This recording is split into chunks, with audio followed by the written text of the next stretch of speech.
Hey friends, it's your girl Mia. This is Mia Horror Stories. And tonight's story, I woke up in an empty hospital ward. All the clocks are ticking backwards is told in darkness.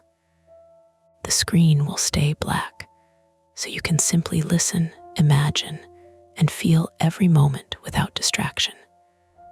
Trust me, the build-up matters, and the ending is where the real chill hides. So don't look away, and don't leave early. The first thing I noticed was the clock above the nurse's station, not the empty beds, not the IV poles standing in a row like metal coat racks, not the way the ward lights had been dimmed to that bruised, middle-of-the-night yellow that makes every white wall look slightly sick. The clock, its second hand was moving backward. Tick, a tiny jump to the left. Tick, another one. For a few seconds, I lay there and watched it, trying to make my brain do the ordinary thing. The clock was broken.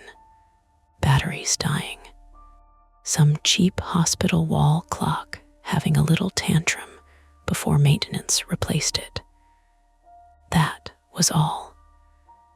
I told myself this with the stubbornness of a man refusing to check his bank account after a bad weekend. Then, the minute hand clicked backward too. I sat up too fast, and the room tilted sideways. My name is Evan Mercer, 34 male. And at the time, I was supposed to be in Pittsburgh, only for one night, driving in from Columbus to sign off on a software rollout at Mercy Allegheny Medical Center. I was not a doctor. I was not a nurse. I was the guy people called when a medication cabinet stopped syncing, when a barcode scanner froze on the login screen, when some administrator said the word integration with the same tone people use for a flooded basement. I knew hospitals by their back corridors, their vending machines, their badge readers, the smell of floor polish and burnt coffee outside IT closets. I did not know hospitals from inside the bed. There was a cannula taped to the back of my left hand, the little plastic port pinching when I moved. My throat felt scraped raw. My mouth tasted like pennies and old gauze. I was wearing my jeans and one sock, but my button-down shirt had been unbuttoned halfway, ECG stickers still clinging to my chest hair. A folded hospital blanket covered my legs.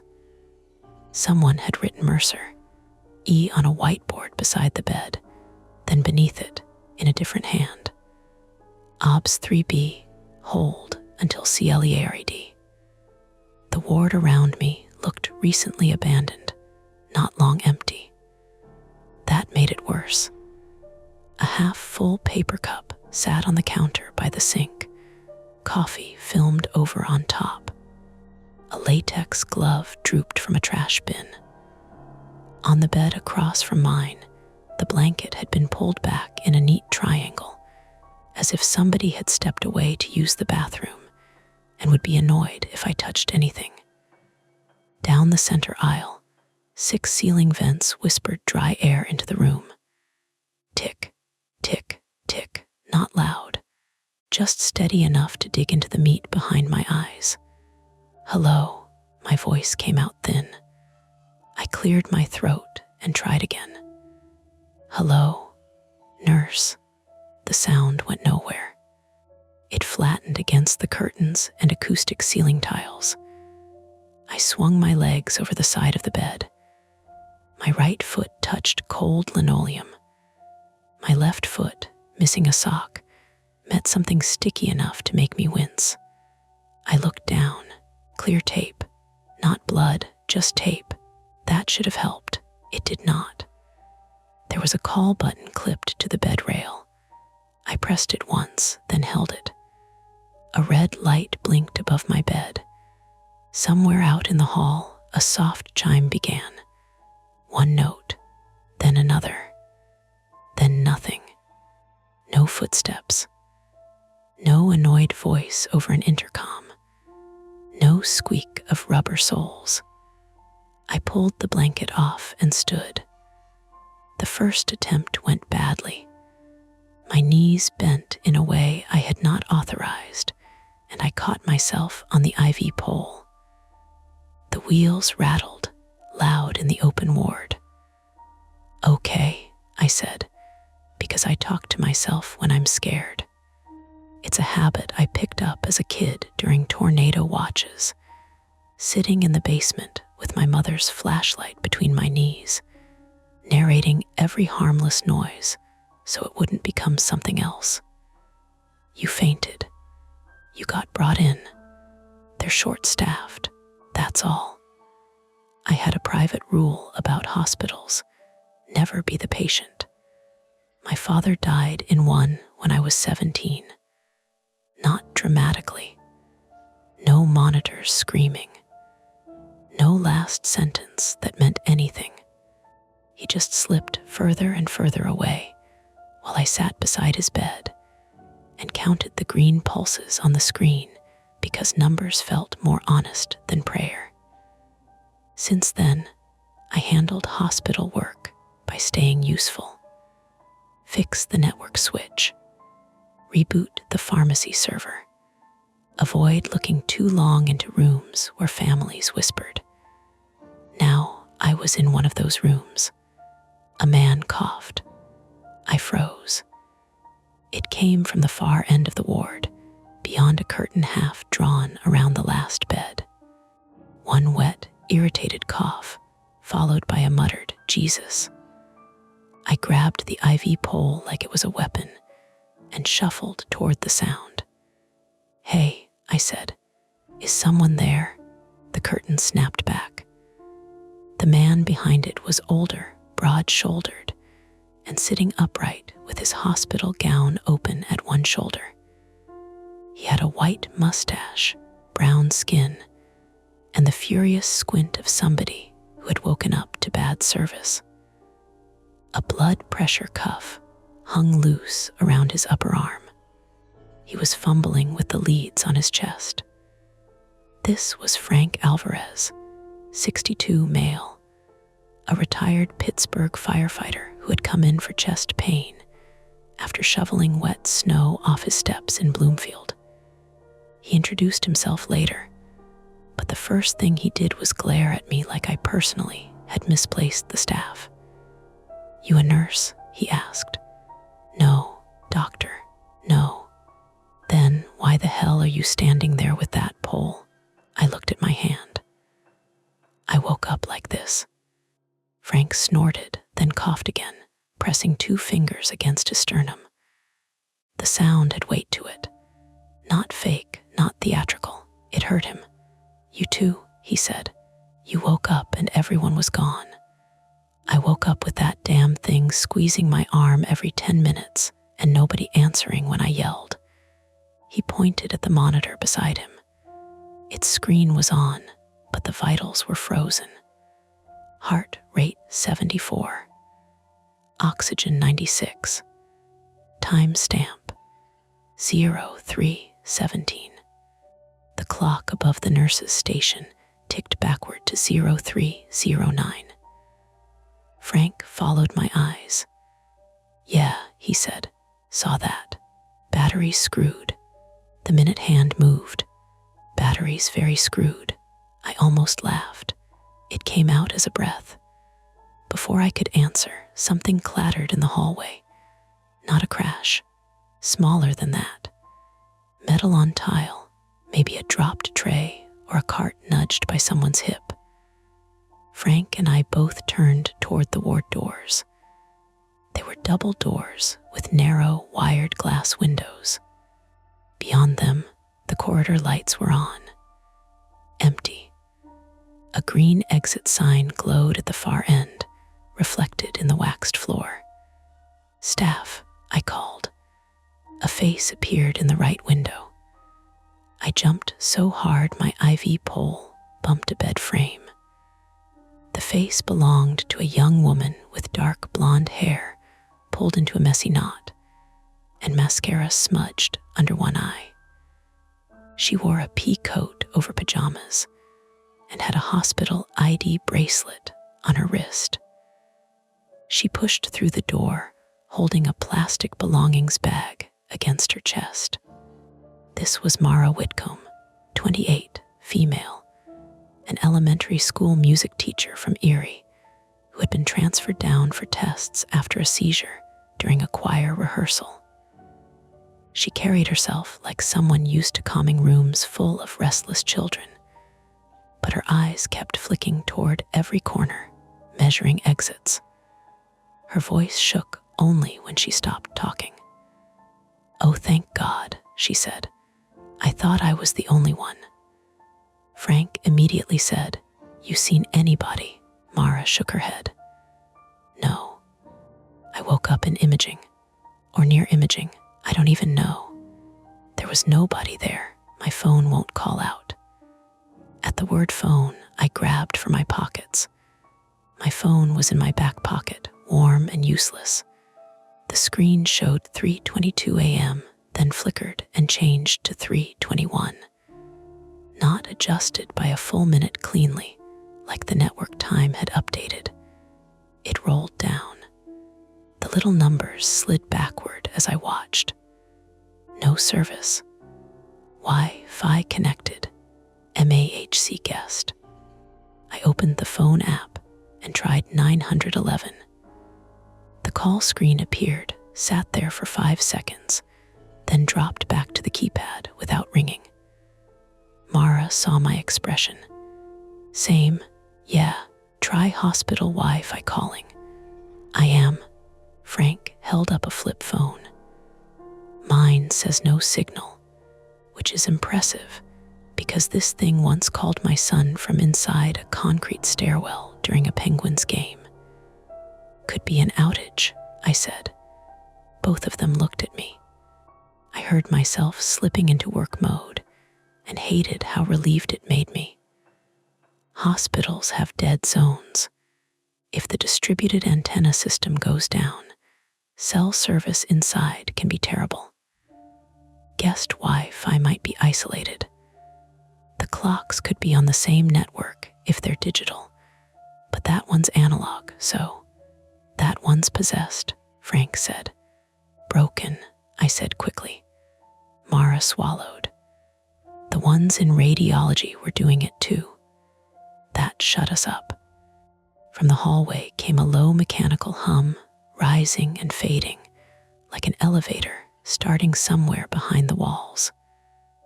Mara stepped fully into the ward. The door side closed behind her. She smelled faintly of antiseptic and winter air, as if she had walked through an entrance that should have been locked. Her slippers were soaked at the toes. "Were you outside?" I asked. "No. There's water near the elevators. A pipe leak, maybe." My feet got wet. "Any alarms?" "No." Frank grumbled. "Hospitals don't just empty out." He was right. That was the thing none of us wanted to say plainly. Even at 3 in the morning, a hospital is never empty. There are nurses charting, security guards drinking coffee, residents with hollow eyes, cleaning crews, patients pressing buttons because they need water, pain meds, a blanket, a person. Mercy Allegheny was a real, busy urban hospital 5 blocks from the Allegheny River, with ambulance bays and trauma rooms, and too many cameras for anyone to disappear quietly. And yet, a printer behind the nurse's station woke up. It made that harsh internal scraping sound, the little gears catching, then spat out one sheet of paper. We all stared at it. I moved first because I was closest, and because doing something felt better than standing there.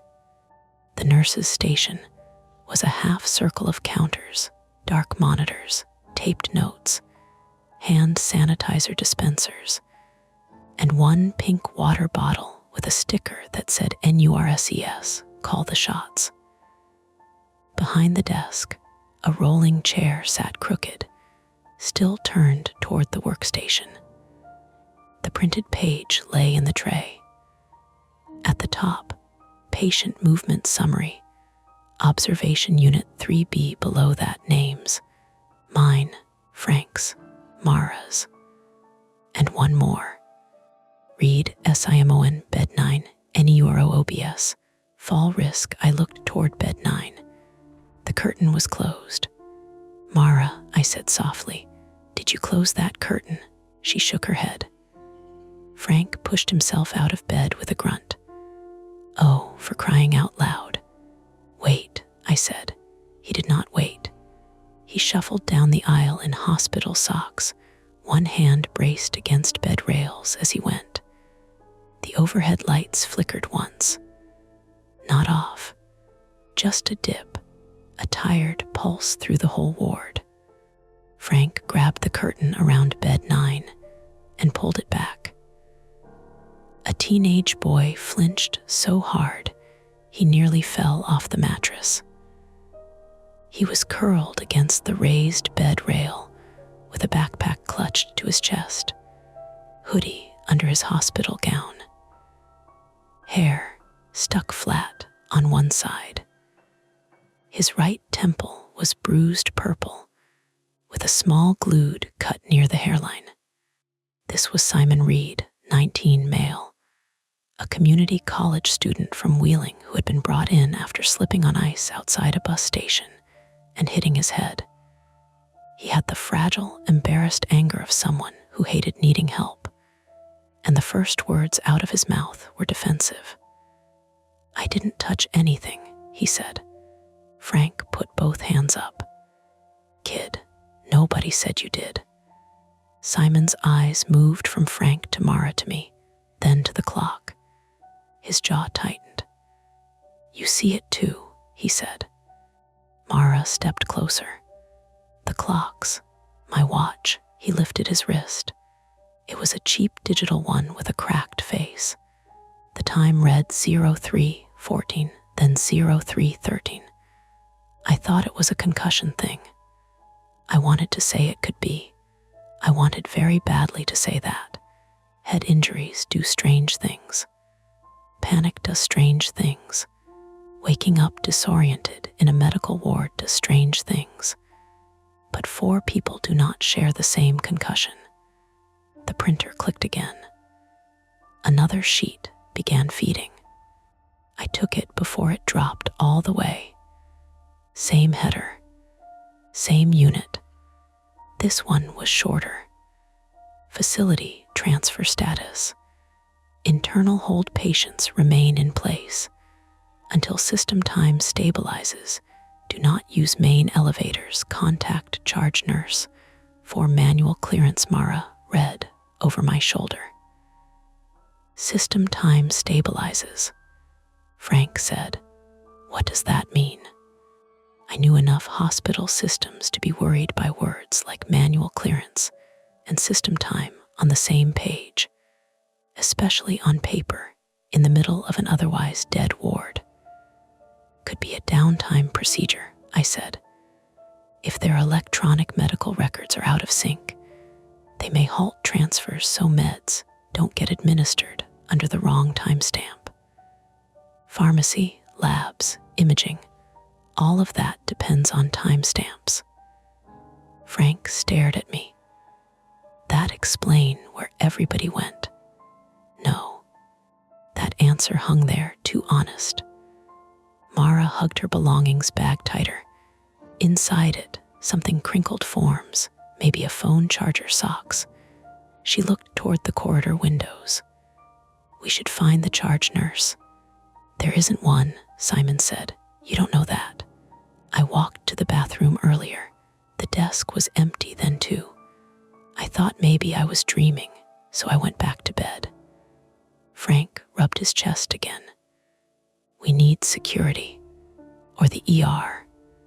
I glanced at the monitor behind the desk. One screen was still awake, showing a login prompt. A yellow sticky note had been stuck to the edge. Temp login, night float PW. Do not use after 4. I almost laughed again, but this time there was no breath in it. That kind of bad password habit was so normal it made the whole thing feel worse. Human carelessness sitting in the middle of impossible behavior. I can try the workstation, I said. Mara looked at my IV. Should you take that out? I had forgotten about the cannula. The tubing was not connected to a bag, just capped off and taped. It's fine. It can bleed if you pull it. I won't pull it. You're already pulling it. She was right. The line had snagged on the desk drawer. A sharp pinch went through my hand, and a bead of blood appeared beneath the clear dressing. Mara stepped in without asking. Hold still. Her fingers were cold but steady. She untangled the tube, pressed the tape flat, then looked embarrassed by her own competence. I spend all day fixing recorder straps and bloody noses. Same skill set, apparently. Thanks, I said. For one moment, the ward felt almost normal.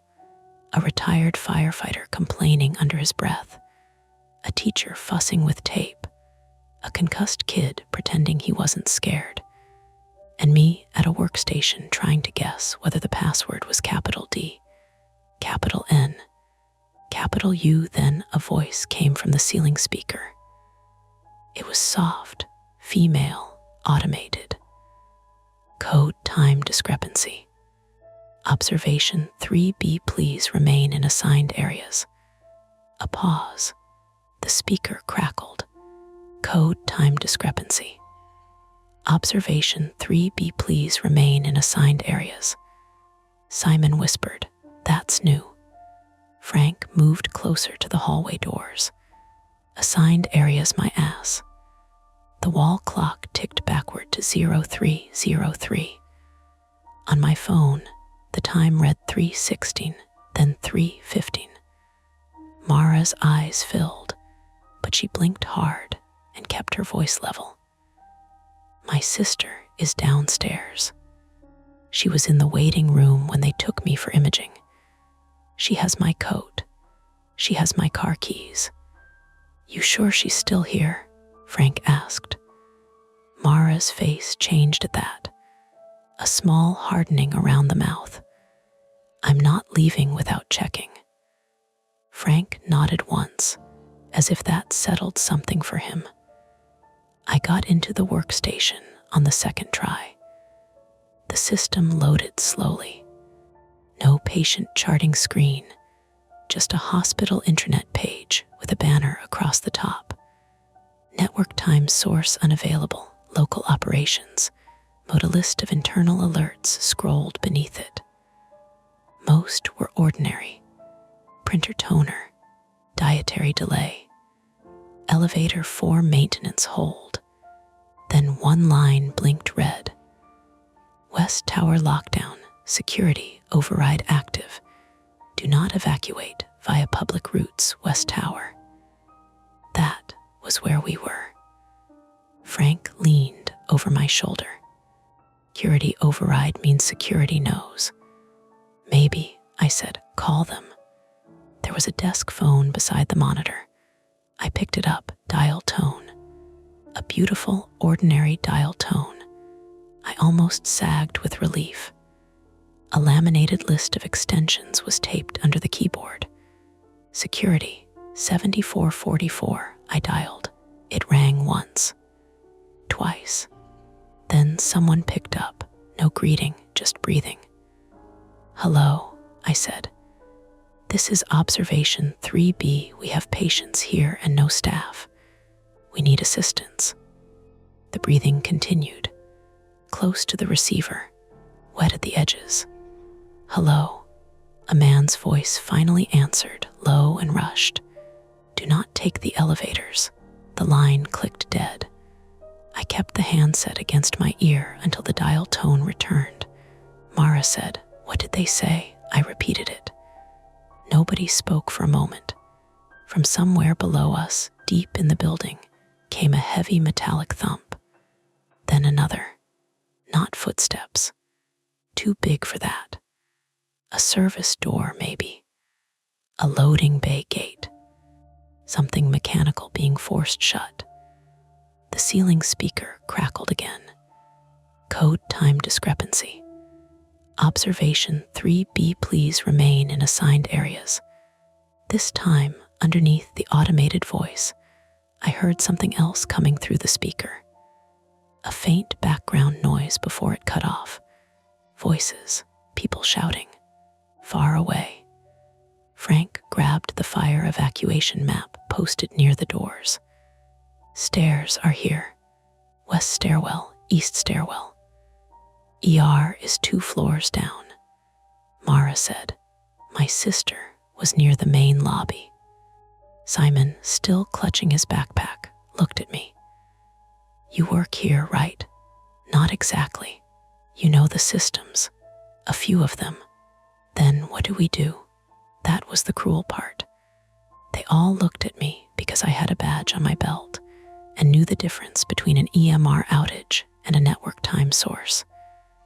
Because I could name the problem in a way that sounded official. Because fear loves anyone who can speak in complete sentences. I looked at the backward clock. 02:58. The printed warning said remain in place. The voice on the phone said, do not take the elevators. The alert said, do not evacuate via public routes. Mara's sister might be downstairs.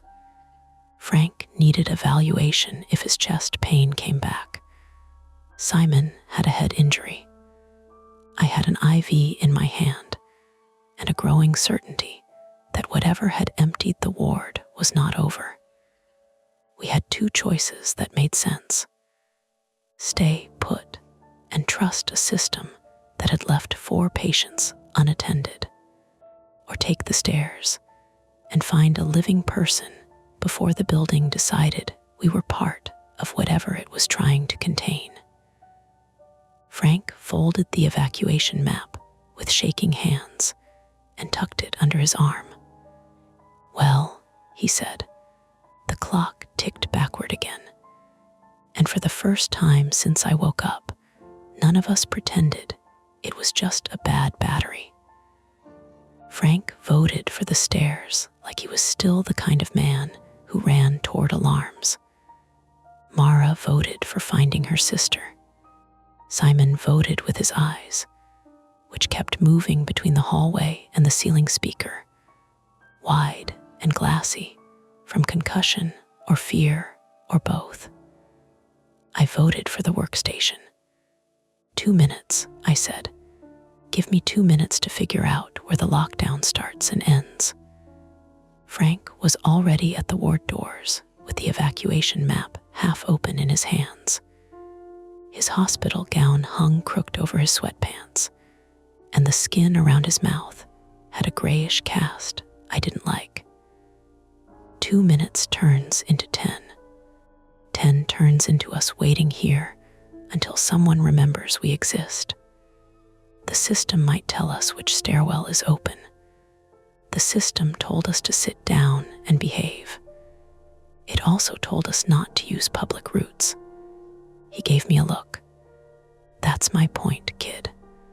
I hated being called kid by a man with an active cardiac complaint, but I hated more that he was right. The hospital's logic had already failed in every way that mattered. Still, I couldn't make myself walk blind into a locked-down tower when there was a terminal in front of me, logged in, giving us little ugly scraps of information. That was my flaw, I think.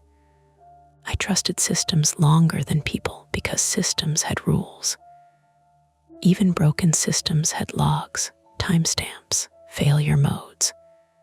People panicked, lied, forgot things, left you in rooms with vending machine coffee and bad news. A system could be interrogated. At least, that was what I told myself.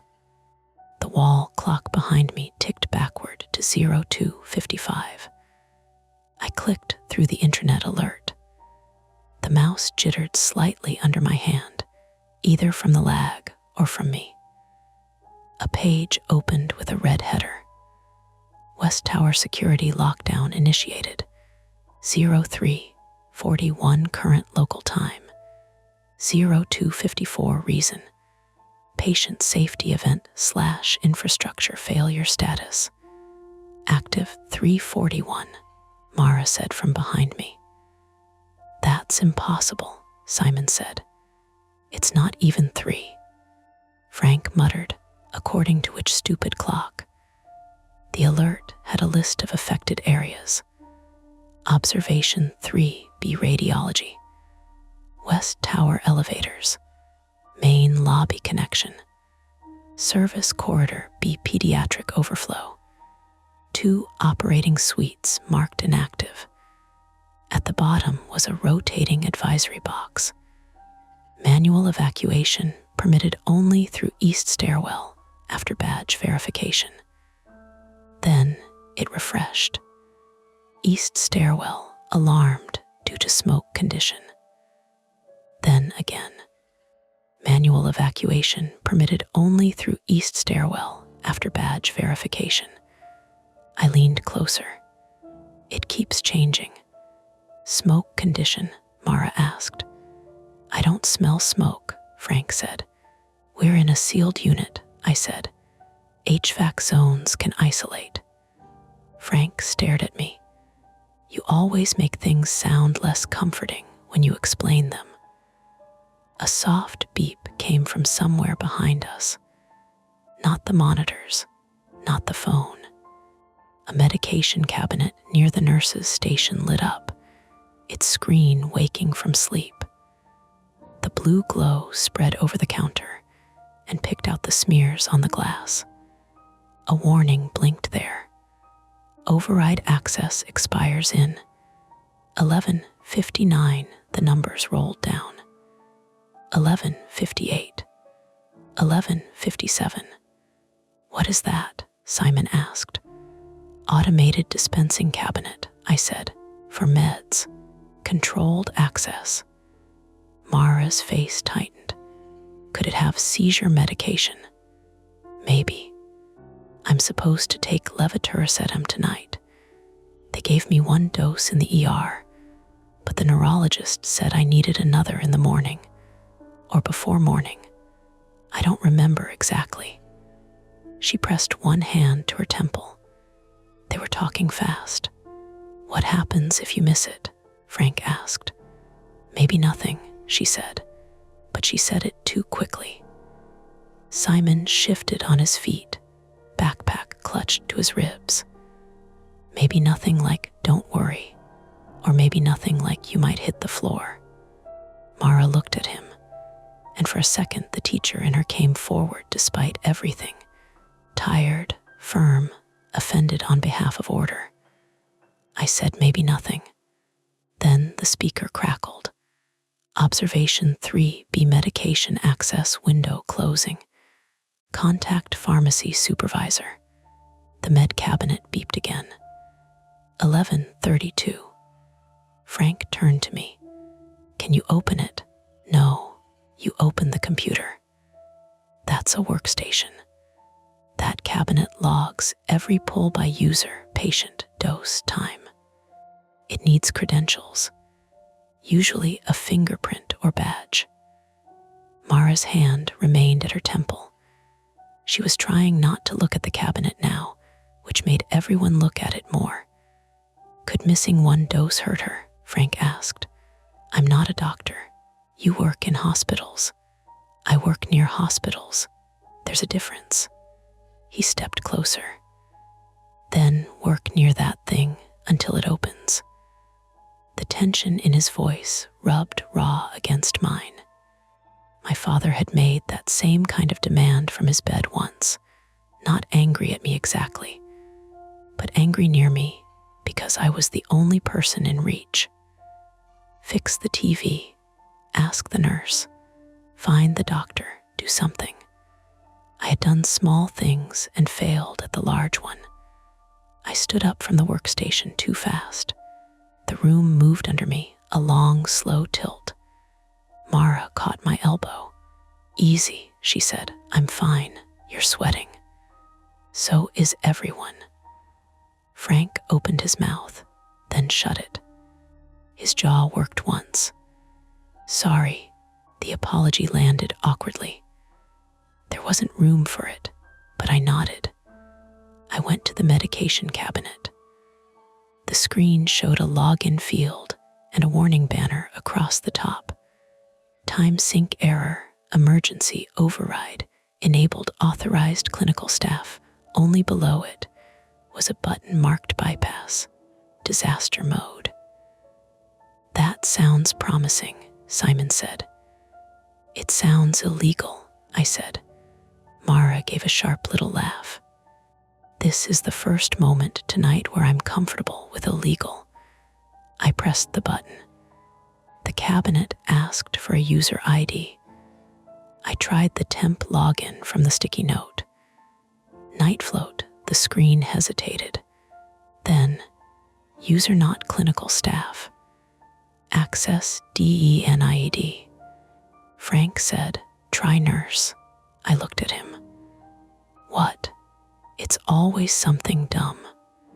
I tried charge, RN, nurse, night shift, and the name printed on the pink water bottle, KELLY, because there was a sticker on it that said Kelly runs on caffeine and spite. Access denied. Access denied. Access denied. The countdown reached 0904. Mara took one step back from us. "I don't want you breaking into a drug cabinet because of me." "We're not breaking in," Frank said. "We're persuading it. I mean it. I don't even know if the medication is in there." "You know the name?" Levator said him. "Kepra, I think. 500 milligrams. Maybe," her voice thinned. "This is why nurses matter." No one argued. I checked the drawers along the nurse's station instead. Forms, alcohol wipes, tape, tongue depressors, pens with missing caps, a drawer of snacks, peanut butter crackers, 2 granola bars, powdered creamer packets, a plastic bin of patient labels. No meds. Nothing useful except a flashlight, which didn't turn on until Frank slapped it against his palm. "There," he said, handing it to me. "Advanced technology." Another beep. The med cabinet screen changed. Pharmacy link lost. Local override required with staff badge. A badge. We all looked at the empty rolling chair, the dark monitors, the abandoned water bottle. No badge hanging from a lanyard. No white coat. No scrubs thrown over a chair. "Staff left in a hurry," Simon said. "Maybe someone dropped one." "Where?" Frank asked. "In the hall, elevator, break room, somewhere." Mara looked toward the ward doors. Her expression had shifted. Before, she'd wanted to leave for her sister. Now the need had multiplied. Sister, medication, staff badge, answers. Too many hooks pulling one person in different directions. The speaker gave a low pop. Then the overhead lights dimmed. Not all the way out. Just down, down, down, until the ward became a collection of pale rectangles and machine glows. The emergency strips near the baseboards clicked on, washing the floor in weak amber. A ventilation unit somewhere stopped. The absence of it made my ears pressurize.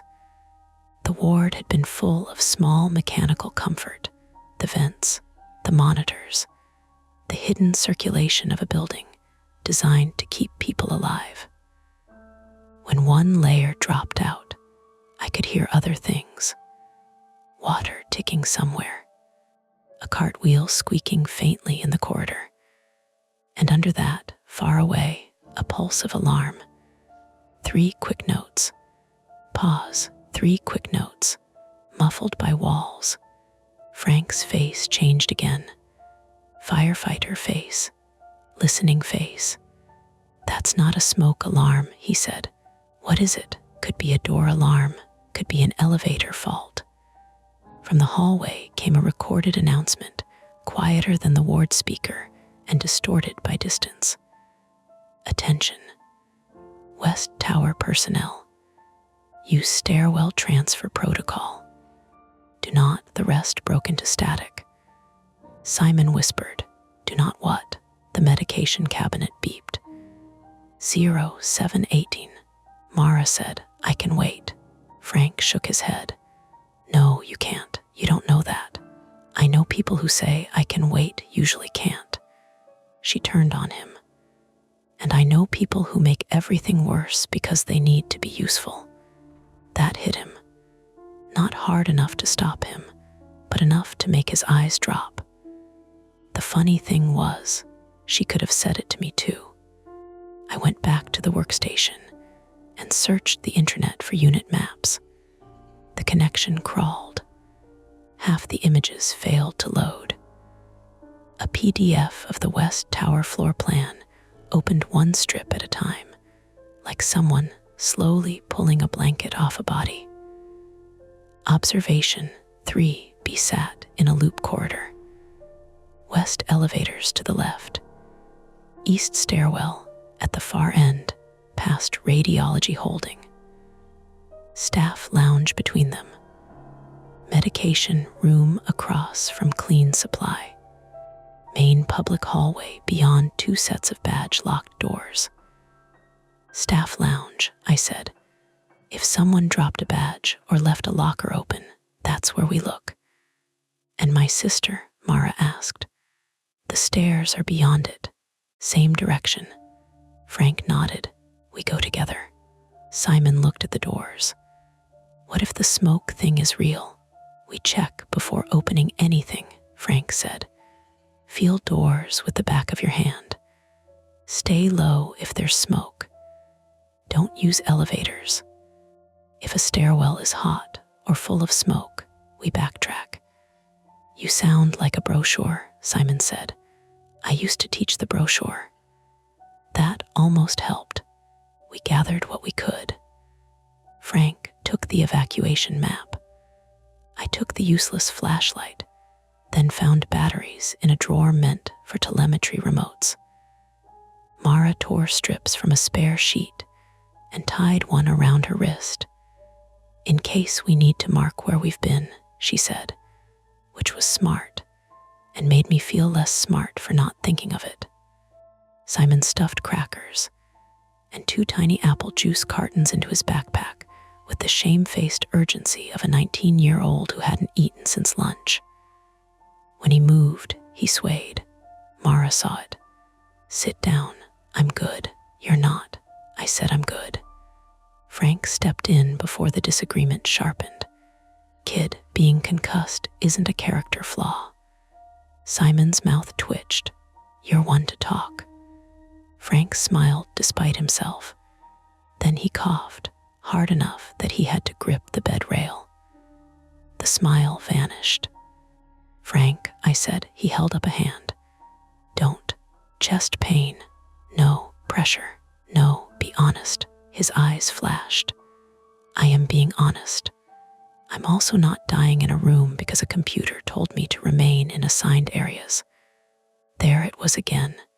The need to move, the fear beneath it. Later, I would understand Frank wasn't brave in some clean movie way. He was terrified of being helpless. Retirement had left him with hands that still wanted tools, stairs, hoses, weight. A bed was an insult. A locked ward was worse. Mara looked at me. "How long on the cabinet?" 0549.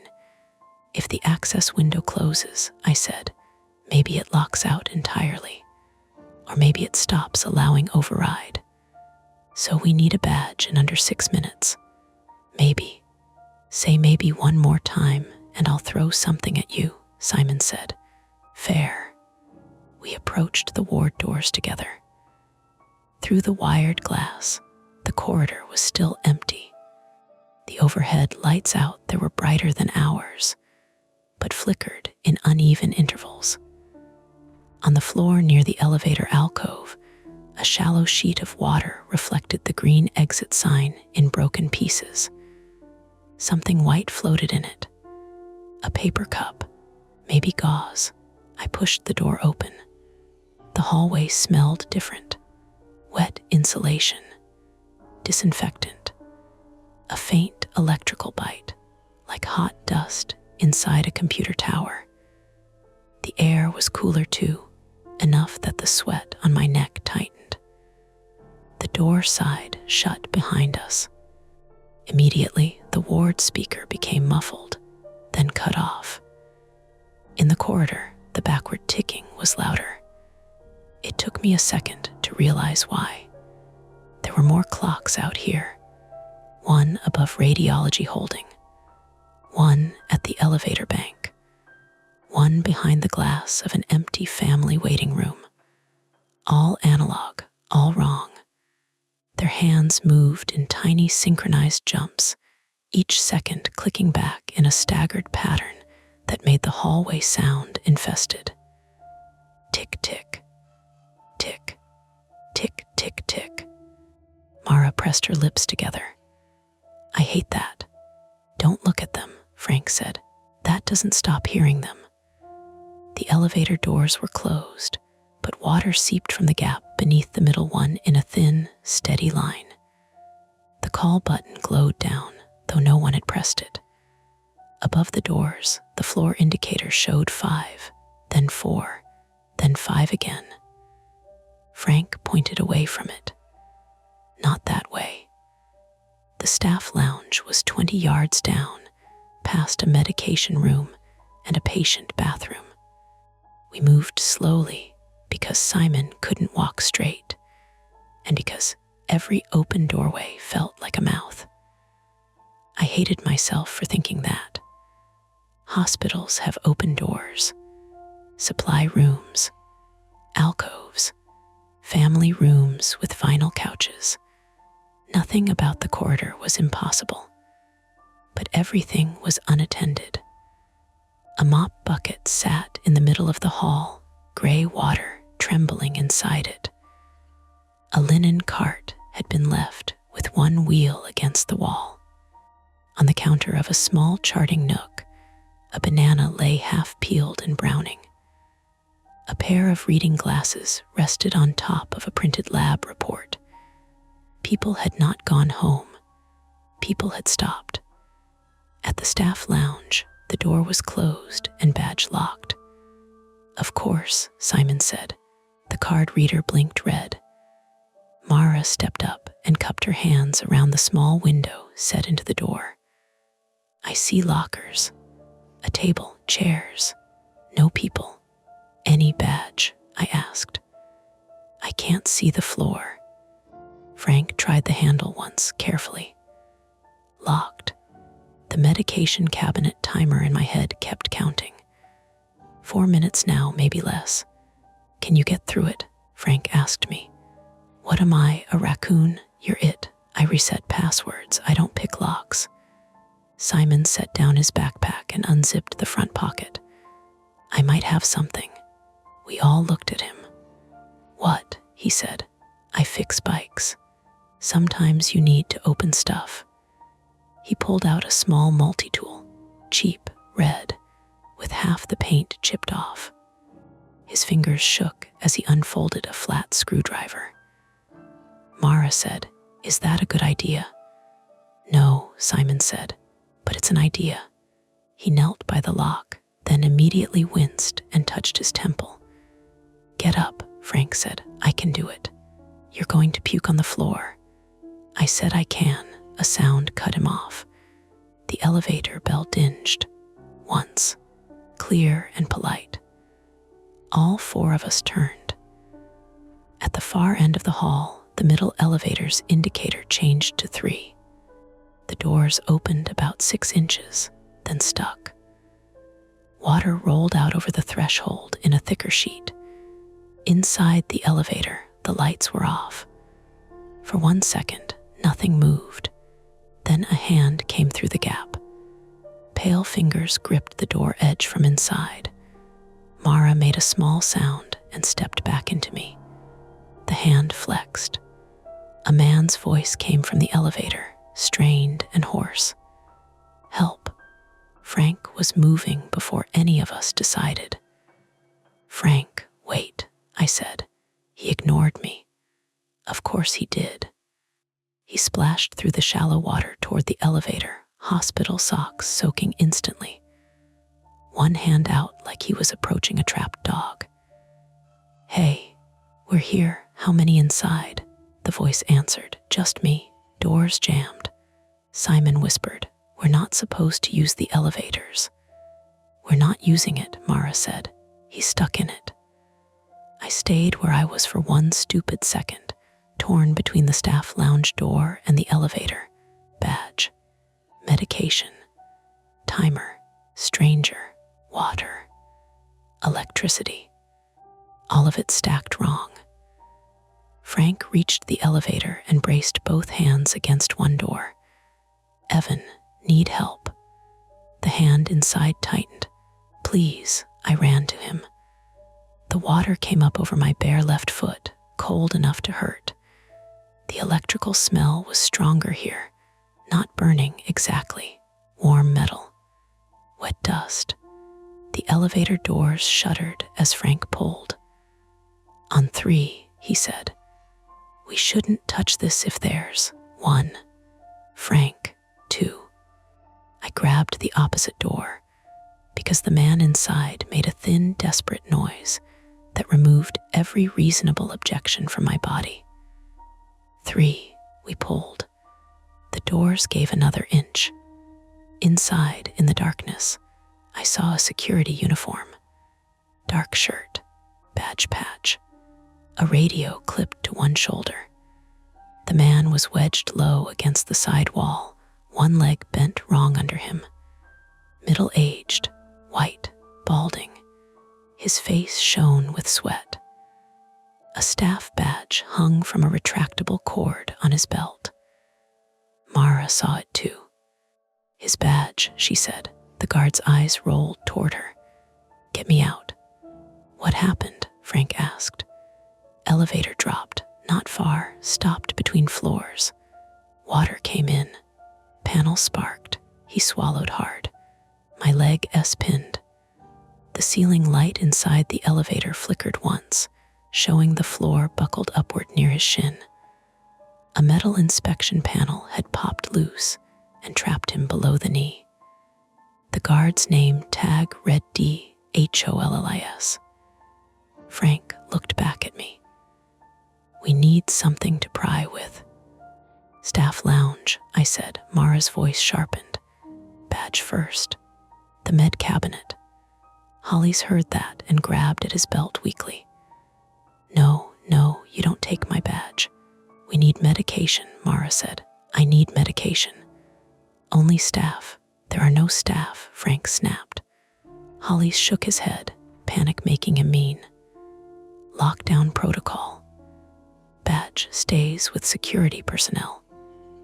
"Buddy," Frank said, "you are security personnel soup if we don't get you out of a wet elevator." The guard sucked air through his teeth. "Don't open the stair doors." All of us went still. Mara asked, very quietly, "Why?" Hollis looked past us down the hall, toward the east stairwell. His lips moved once before sound came out. "Because someone's been using them." A mechanical pop burst from the elevator panel. Sparks jumped blue-white in the dark.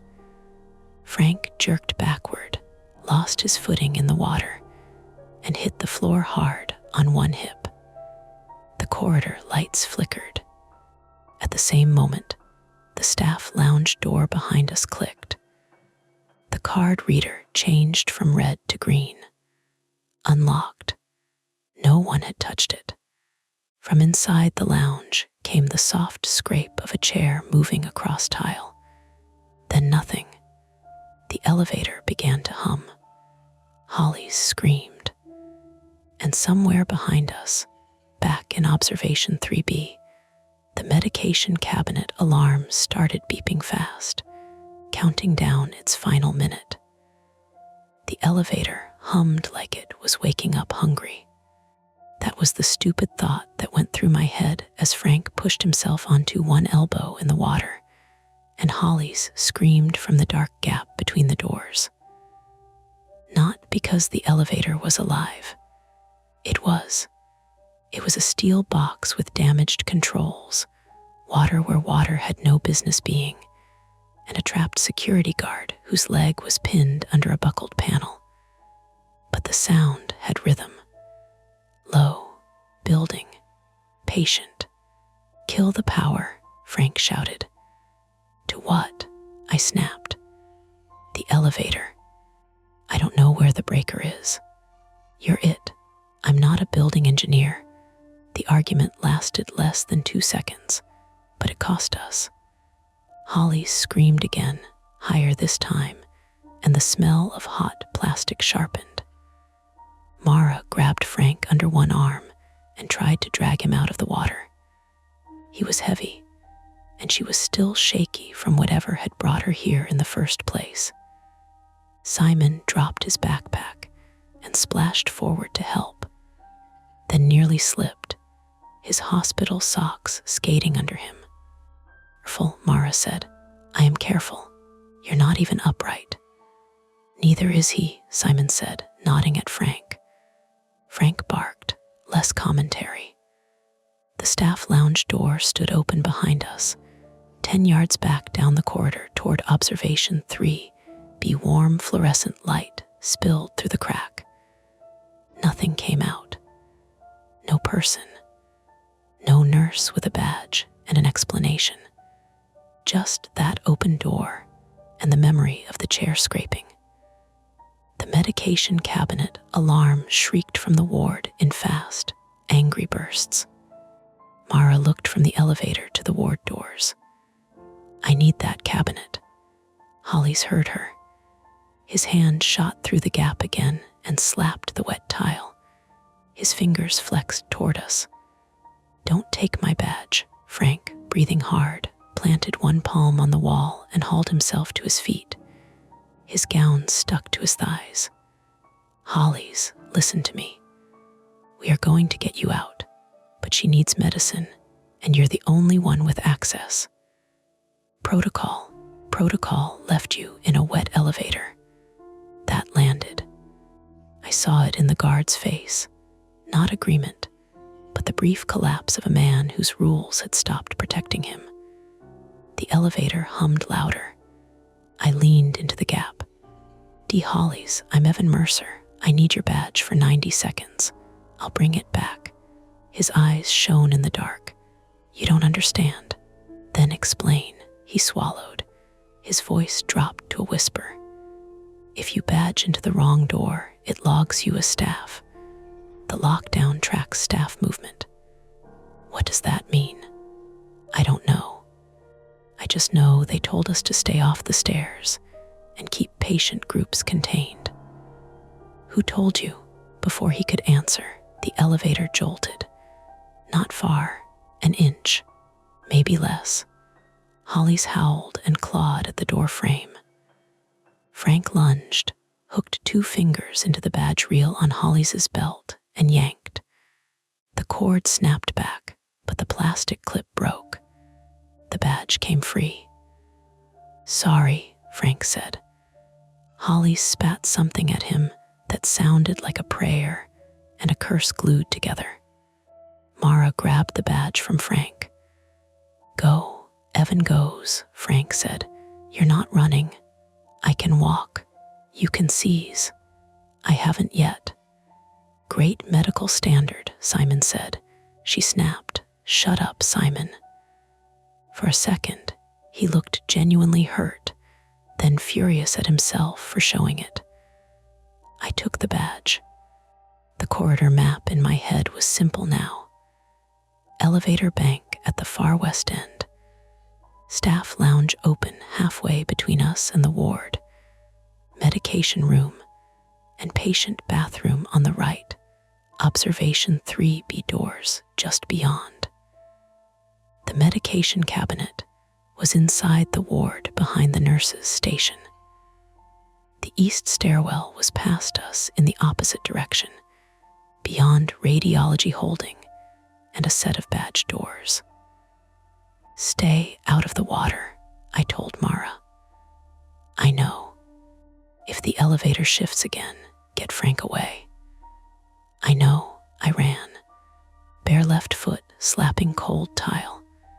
Right foot sliding in my one remaining sock. The hallway flickered around me. Family waiting room on the left, staff lounge on the right, charting nook, medication room, ward doors. The clocks ticked backward above me in scattered bursts. Tick, tick, tick, tick, tick, tick. Inside observation 3B, the med cabinet alarm was worse. A rapid electronic chirp that made my teeth ache. The countdown showed 0038. I slapped Holly's badge against the reader. Read, security role not authorized for med dispense. No, no, no, I tried again. Read, security role not authorized for med dispense. I hit emergency override. The cabinet asked for dual authentication. Security badge plus clinical PIN required. The timer hit 0024. My mind did what it always did under pressure. It narrowed itself to inputs. Screen, buttons, roles, logins, workflow. I tried the temp password from the sticky note. Do not use after 4. Denied. Tried the water bottle name plus the obvious numbers. Kelly 123, Kelly 1, 317 from Frank's frozen monitor. Denied. 0011. My hands shook so badly I mistyped night float and had to backspace. 0006. Then I remembered the printed patient movement summary. It had unit names, bed numbers, hold until CLEARED. On time workflow. Not cabinet access maybe, but nurses used codes under stress that made sense to nurses. I typed 3B0. Denied.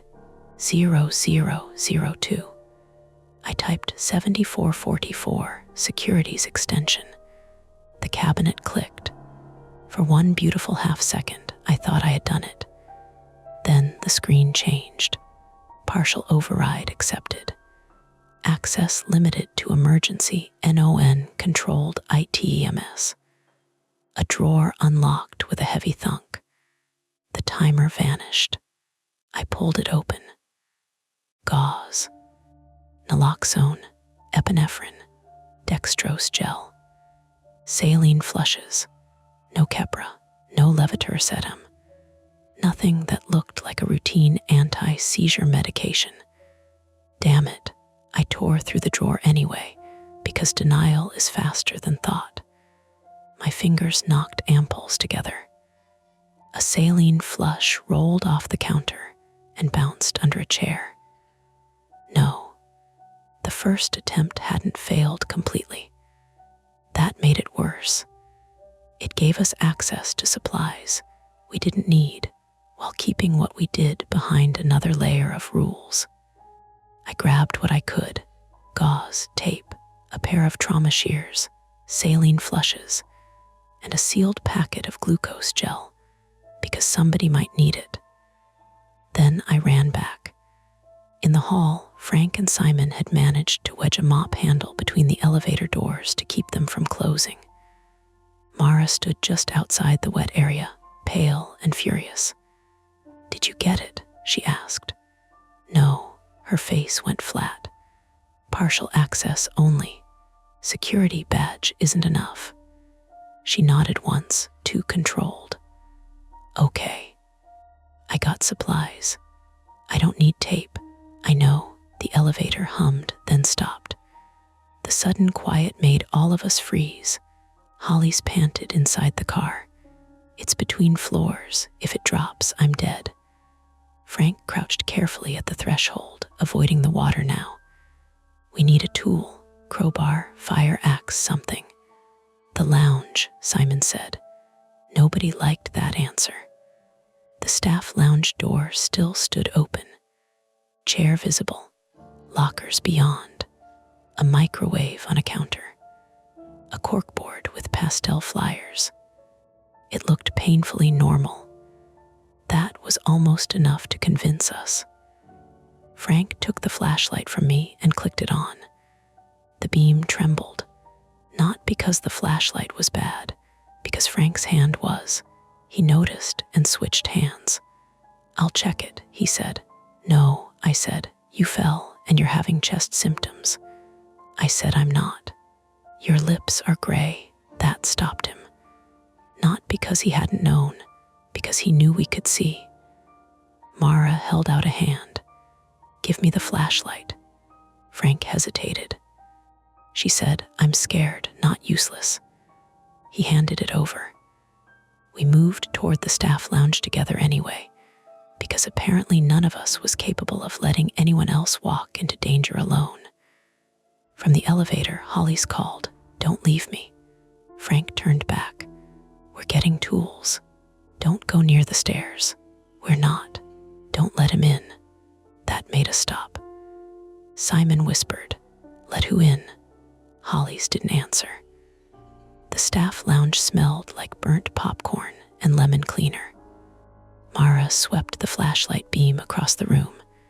Table in the center, 4 plastic chairs, lockers along the left wall, sink and microwave on the right, vending machine glowing in the corner. One chair had been pulled away from the table. Its rubber feet had left pale scrape marks on the tile. No one was inside. Then something knocked against the locker row. Mara sucked in a breath. Frank lifted the mop handle like a spear. The knock came again. Simon backed into me. Nope. Mara raised the flashlight. A locker door moved. Once. Twice. A tiny, trapped sound came from inside. For one terrible second, my brain assembled a person folded into the locker, a hand over a mouth, a staff member hiding, or something worse, because fear is lazy and will use whatever shape is closest. Frank stepped forward and yanked the locker open. A mylar balloon floated out. It bobbed into his face with a soft metallic crinkle. Simon made a noise that was halfway between a scream and a laugh.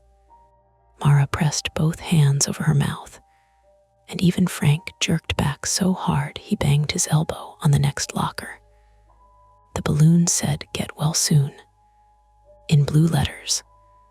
It was tied to a gift bag that had tipped sideways inside the locker, tapping the metal each time the HVAC stirred. Christ, Frank said. I started laughing. I couldn't stop at first. It came out harsh and wrong, bouncing off the microwave and the lockers. And then Mara was laughing too, silent at first, shoulders shaking. Simon slid down against the wall and laughed once, then groaned and held his head. It was explainable. A balloon. A stupid balloon. That did not make us feel safer. It just proved how frayed we were. The second attempt began with the lockers. We found a staff badge in the third one from the end, clipped to a jacket that smelled faintly of lavender detergent. The name on it was KELLYROURKE-RN. Under the jacket were sneakers, a lunch container, and a folded paperback with a receipt marking the page. Mara touched the badge but didn't take it at first. That's a person, she said softly. Frank said, "It's a badge." "No, it's a person's whole shift. Her shoes are here." He didn't answer. I took the badge because somebody had to be cruelly practical. "We'll return it." We also found a small toolbox under the sink. Pliers, adjustable wrench, screwdriver, a pry bar no longer than my forearm. On the corkboard, beneath flu-shot reminders and a potluck sign-up, was a printed memo dated that morning. West Tower temporal system migration, overnight test window expected disruptions. Synchronized clocks, badge logs, medication, cabinet timestamps, clinical operations, unaffected. Report anomalies to IT command center. Sub-basement, be my stomach tightened. Simon read it over my shoulder. Temporal system migration. Time servers, I said. Network time. Hospitals need every system synchronized. Mara looked at me. Is that what this is? No, you don't know that. I know time servers don't make analog clocks run backward. Frank took the pry bar. Maybe someone thought they did. It was the first real shape of a fact we had. An overnight test, an IT command center in sub-basement B, and a hospital full of systems that depended on time suddenly behaving as if time itself were a hostile input. Still grounded. Still human. Human enough to be worse. We split the work because we had no choice. Mara and I took Kelly Rourke's RN badge and ran back to the medication cabinet. Frank and Simon took the pry bar and toolbox to Holly's. That was the plan. It partially worked. The RN badge opened the medication cabinet immediately. The screen displayed active patient list. My name, Frank S. Mara's, Simon S. Beside Mara's name was a warning. Seizure precautions. Dose do 0330. Hold pending NEURO review. What does hold mean? Mara asked. It means don't administer until reviewed. But do 0330. The clock on the wall read 0241 now. Her phone read 309. The cabinet displayed 0412 3 times. 3 realities, none trustworthy. I selected the medication. The cabinet flashed. Dose locked. Order timestamp occurs in future. Contact provider. Mara stared. Future. I tried again. Same error. She put both hands on the counter and bowed her head. Okay, she whispered. Okay. The private fear she had been holding back finally showed itself. Not fear of dying, exactly. Fear of losing control of her own body in front of strangers.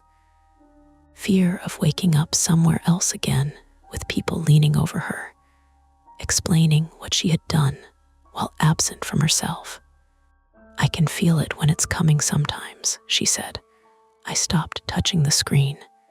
Do you feel it now? I don't know. She pressed her fingers to her lips. I'm scared, and fear feels like everything. The cabinet gave us another insult. Contact pharmacy via pneumatic tube or unit phone. The unit phone. I grabbed it and dialed pharmacy from the laminated list. 7331. Busy signal. Tried again. Busy. Then the line clicked open, and a recorded voice said, Pharmacy downtime support is currently unavailable. Please report to Central Pharmacy for manual verification. Where? Mara asked. I checked the directory. Basement level. Near Service Corridor B. The lockdown alert listed Service Corridor B. I know. From the hallway came a shout. Frank. We ran. The elevator doors were wider now, but the car had shifted lower, leaving a jagged lip at chest height. Frank was on his knees, breathing through his teeth. Simon held the flashlight and looked like he might faint. Holly's was still trapped, but Frank had pried enough space for us to see his leg. It was bad, not severed, not crushed flat, but pinned hard under a bent panel, the shin twisted, blood soaking his trouser leg. The water around him had gone pink. "Can't get leverage," Frank said. "Need a bigger bar." Holly's radio hissed. A voice broke through. "West stair breach, repeat. West stair breach, subjects moving down from 5. Holly's grabbed at the radio. "Control. Control, this is Holly's, elevator 3, observation level. I have patients loose and I'm trapped. Static." Then another voice, male, breathless. "Do not bring them to command." Holly's froze. Frank said, "Who's them?" No answer. The radio crackled again. "Contain patient group. Lock east stair. Flood west elevator shaft. Keep system clocks isolated until rollback completes." Rollback. The word snapped into place with the clocks, the test window, the impossible times. Not time travel, not ghosts. A systems rollback. A failed migration. Maybe badge logs and med orders and evacuation routes reverting through bad data. But none of that explained the empty ward, or the fear in human voices, or why someone would flood an elevator shaft with a guard inside. Mara said, "They know we're here." Simon whispered, "And they don't want us at command." The east stairwell door clanged somewhere down the corridor. Once, then again, a heavy automatic lock engaging. Our route to the stairs was closing. Holly said, "You need to go back to your ward." Frank leaned close to him. "They're flooding the shaft you're sitting in." "They won't if you go back." "You believe that?" Holly's didn't answer. Behind us, observation 3B's doors slammed shut. I turned. The double doors we had come through were closed, and the little red light above the badge reader had changed from steady to blinking.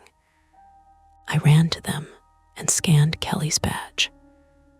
Red patient area sealed, manual release required. I tried Holly's badge. Red. Simon's voice cracked. "What does manual release mean?" "It means from inside," I said. Mara stared through the wired glass into the ward. The nurse's station was visible. The med cabinet, the beds, our safest known room, our supplies, the phone, all sealed away. Then the overhead speakers in the corridor came alive. Not the automated woman this time. A man's voice, amplified and strained. "Observation 3B patient group, remain where you are. Do not proceed to stairwells. Do not proceed to command. A response team is en route." Frank looked up at the ceiling. "Response team," he shouted. "Where the hell have you been?" the speaker hissed. No answer. From the west elevator shaft came a deeper groan. Water spilled faster under the doors, spreading down the corridor toward our feet. From the east end, beyond radiology holding, the stairwell door banged again. Not opening, being hit from the other side. Mara's face had gone paper white. Simon swayed and caught himself against the wall. Frank pressed one hand to his chest and tried to hide it. Holly sobbed once, then bit it down. The hospital had stopped being a place we could wait inside. It had become a map closing its doors. The only open way left was the staff lounge behind us, with its lockers, its sink, its ceiling vent, and a small service hatch in the back wall marked Authorized Facilities Access Only to Mechanical Chase/Sub-Basement Route. I looked at the hatch, then at Mara, then at Frank. Nobody said yes. Nobody had to. Behind the east stairwell door, something heavy struck metal hard enough to make the frame jump, and the staff lounge lights went out. The staff lounge went black in a way that made the room feel smaller, not completely dark. Hospitals do not give you the mercy of complete dark. The vending machine in the corner still glowed blue around the edges of packaged muffins and trail mix. The emergency strip under the counter kicked on after a second, a weak amber line that made everyone's shoes and shins look separate from their bodies. Then the service hatch beeped. Once, the small red light beside it turned green. "Absolutely not," Simon whispered. Behind us in the corridor, the east stairwell door took another hit. Metal on metal, a pause, then another. Frank looked toward the sound, jaw clenched, one hand pressed flat against his sternum now instead of pretending it wasn't there. He saw me notice and shook his head once. "Don't start," he said. I didn't. "You were about to." Mara had both hands against the lounge table. Her breathing had gone careful and measured, like she was doing it from memory. In the dim light, her face had a waxy look. Sweat gathered at her hairline. "Mara," I said, "I'm here. Any aura, any warning?" Her mouth tightened. "My right hand is tingling. Could be panic, could be nothing, could be the start." There was no time to comfort her properly. That felt cruel. It still does. The elevator groaned down the hallway, followed by Holly's screaming, "Water's rising." Frank cursed and limped to the service hatch. It was waist high, built into the back wall behind the lockers. A rectangular access panel with a recessed handle and a yellow label, "Mechanical Chase, Ladder to Sub-Basement, Authorized Facilities Only." "We take this down," Frank said. "Find command. Shut whatever this is off. Get help." Simon laughed once, high and brittle. "We're crawling into the wall because the hospital told us not to use doors." "Yeah," Frank said. "Hospitals are very persuasive tonight." I scanned Kelly Rourke's RN badge. The hatch clicked open. A cold draft breathed into the lounge, carrying the smell of dust, damp concrete, and hot wiring. Inside was a vertical service shaft with a fixed ladder bolted to the wall. Pipes ran along one side, wrapped in old insulation. Far below, maybe 2 levels down, a red indicator light blinked. Mara looked into it and swallowed. "I don't love ladders." "None of us love ladders," Simon said. Frank handed me the flashlight. "You first. You know what we're looking for." That was not true. I knew just enough to be dangerous. But the others believed it, and belief is a kind of pressure. I climbed in. The rungs were cold and greasy under my hands. My left hand burned where the IV cannula pulled under the tape. I tried not to look down. The shaft amplified everything. Frank's rough breathing above me, Mara's quiet muttering as she counted rungs, Simon's occasional hiss when his head swam, the distant bang of the stairwell door. 10 feet down, the ward and lounge sounds turned muffled. 20 feet down, we heard voices. Real voices, not speakers, not recordings. Men arguing somewhere below. I stopped on the ladder, and Mara nearly stepped on my hand. "What?" she whispered. "Listen." The voices rose through the shaft, warped by concrete. Rollback keeps failing because the patient set moved, then lock their tags manually. They're not tagged. 2 of them are on observation bands. 1 came from radiology. 1's contractor access is still active. Then stop them before they hit B level. Frank whispered from above, "Tags."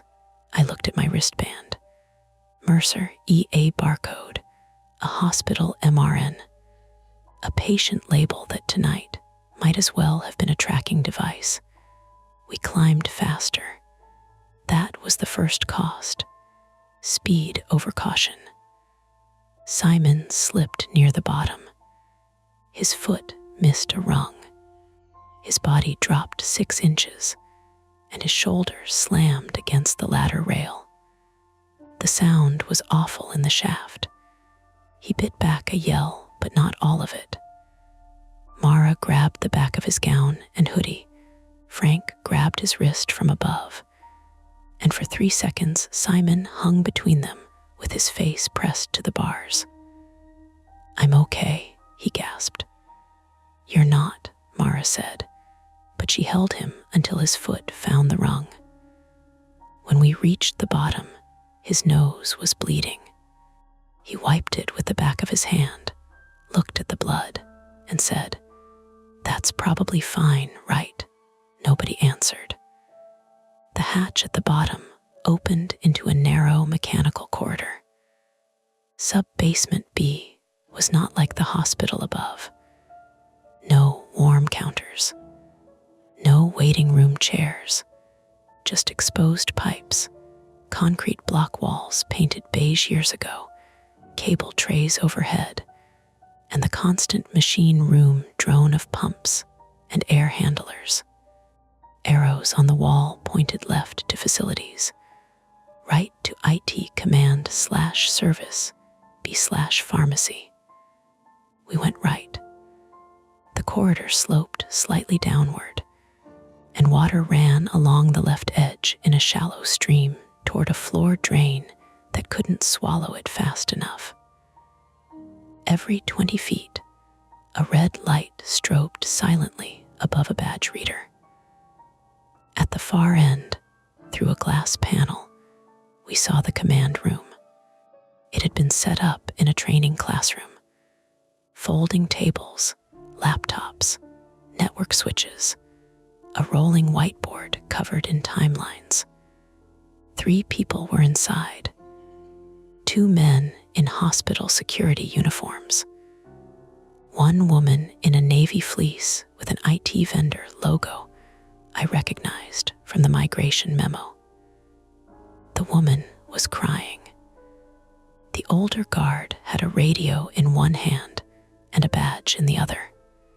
The younger guard stood by the door with a baton extended, not like a man eager to use it, but like a man who had already crossed one line and needed the stick to keep him from seeing it. On the monitors behind them, I saw the hospital map. West Tower, patient areas highlighted in red, elevators in blue, stairwells in yellow, and a list of names under unresolved OBS group. Mercer, EVAN, ALVAREZ, Frank, WHITCOMB, MARA, Reed, SIMON, HOLLIS, Daniel. The older guard looked up and saw us through the glass. For 1 second, nobody moved. Then he said something we couldn't hear. The younger guard turned toward the door. "Run," Simon whispered. Frank looked down the corridor behind us, then forward. "No." The younger guard opened the command room door. "Stop right there." He was maybe 30, male, broad, but soft around the middle, with scared eyes and both hands tight on the baton. His nameplate said KLANE. Frank raised both hands. "We need medical help. Your guard's trapped upstairs. Elevator 3, water's rising." Klein flicked his eyes toward the older guard inside. The older guard came to the doorway. Late 50s, male, close-cut gray hair, supervisor stripes on his sleeve. Biarianani. He looked exhausted in a way that made him more frightening, because exhausted people make decisions just to stop deciding. Go back to observation, Brennan said. It's sealed, I said. Then stay in the corridor. Mara stepped forward. I need medication. The woman in the navy fleece looked up sharply. Brennan said, no one goes anywhere until the rollback finishes. What rollback? I asked. His attention shifted to me. You're the contractor. I'm a contractor, not the one who built this. The woman spoke before Brennan could stop her. Her voice was raw. It's not the clocks. The clocks are just visible. Brennan snapped. Dana. No, she said. They're patients. They're variables. That word changed the temperature in me. Variables. Dana pushed away from the table. She was in her 40s, female, hair clipped back badly, eyes red from screen glare and crying. The migration broke patient movement reconciliation. Badge access, med orders, transfer status, elevator routing, security zones. The system thinks active patient records from the test window need to be returned to their last verified locations before the time source corruption. Simon stared. In English, I said, it's rolling the hospital systems back to an earlier state. Dana nodded once, miserable. Not the world, the databases. Access controls, orders, locations, everything tied to timestamps. Every time you move, scan, call, open a door, it creates conflicts. The rollback tries to correct them, locks doors, reassigns routes, cancels access. It's automated containment. Frank pointed back up.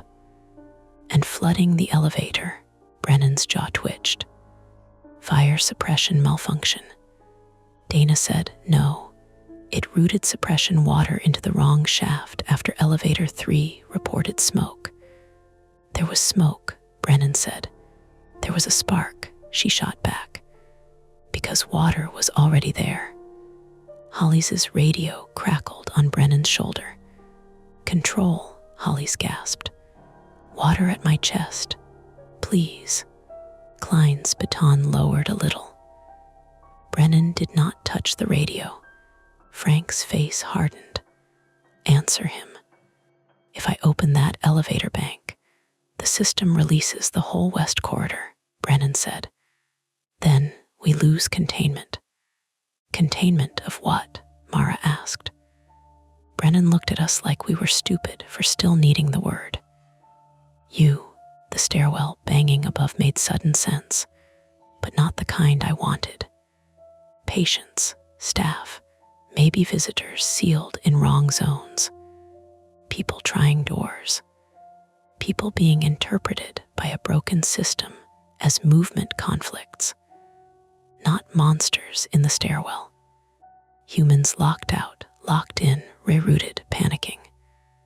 Grounded, explainable. Still a nightmare. Dana looked at me. There's a local master panel. If we cut rollback automation and force downtime mode, doors release to manual, med cabinets stop timestamp locking. Elevators remain disabled, but suppression stops. We tried remotely. It won't take. Where's the panel? I asked. Facilities room. Service corridor B. Brennan stepped between us. No. Frank took one step toward him. You're letting a man drown. I am keeping a tower from turning into a stampede. You already made it one. Klein whispered. Supervisor. Brennan turned on him. Hold the door. That was his mistake. He turned away from Mara. She moved fast, not gracefully, not like a hero. Like a woman who had reached the end of asking permission. She grabbed the radio from Brennan's shoulder and threw it down the corridor. Brennan lunged for her. Frank hit him, not a clean punch. Frank was wet, limping, and exhausted. He drove his shoulder into Brennan's chest and shoved him sideways into the door frame. Brennan struck the metal jamb with a grunt. Klein raised the baton. Simon swung his backpack. It caught Klein on the wrist. The baton clattered to the floor. Simon overbalanced and went down hard on one knee, crying out as his head snapped forward. Everything became short. Brennan grabbed Frank's gown. Frank slipped. Mara screamed. Evan. Dana pointed down the corridor. Facilities. Left at the red pipe, I ran. Behind me, shouting, shoes sliding, the slap of someone hitting concrete. Ahead, the corridor narrowing, the water deeper now, cold around both ankles. The red pipe ran along the ceiling. I followed it to a steel door marked Facilities Control Service B badge reader. I tried Kelly's RN badge. Red tried Holly's security badge. Red. Then remembered my own contractor badge clipped to my belt. I had forgotten it because I had woken up as a patient. But I had come here to work. I scanned it. Green. The door opened. Inside was heat and noise. Pumps. Panels. A wall of labeled breakers. A workstation mounted in a metal cabinet.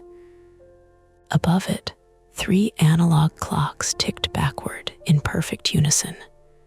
The master panel screen showed rollback automation, active unresolved location conflicts, 5 suppression zone, elevator 3/west shaft, active door state, patient hold. There was a red button under a plastic cover labeled force downtime/manual life safety mode. I lifted the cover. The screen demanded confirmation from 2 authorized roles. Of course it did. I scanned my contractor badge. Role 1 accepted. SYSDEMS contractor need second role. No RN badge. Security badge. I dropped them. No, I had Kelly's badge in my pocket. Holly's is clipped to my waistband. I scanned Kelly. Denied. Clinical role not authorized for life safety override. Holly's. Accepted. Role 2 accepted. Security, then a warning. Force downtime will release all patient hold doors, disable automated ROUTING, freeze medication timestamp validation, and require manual evacuation. Confirm. I hit confirm. Nothing happened.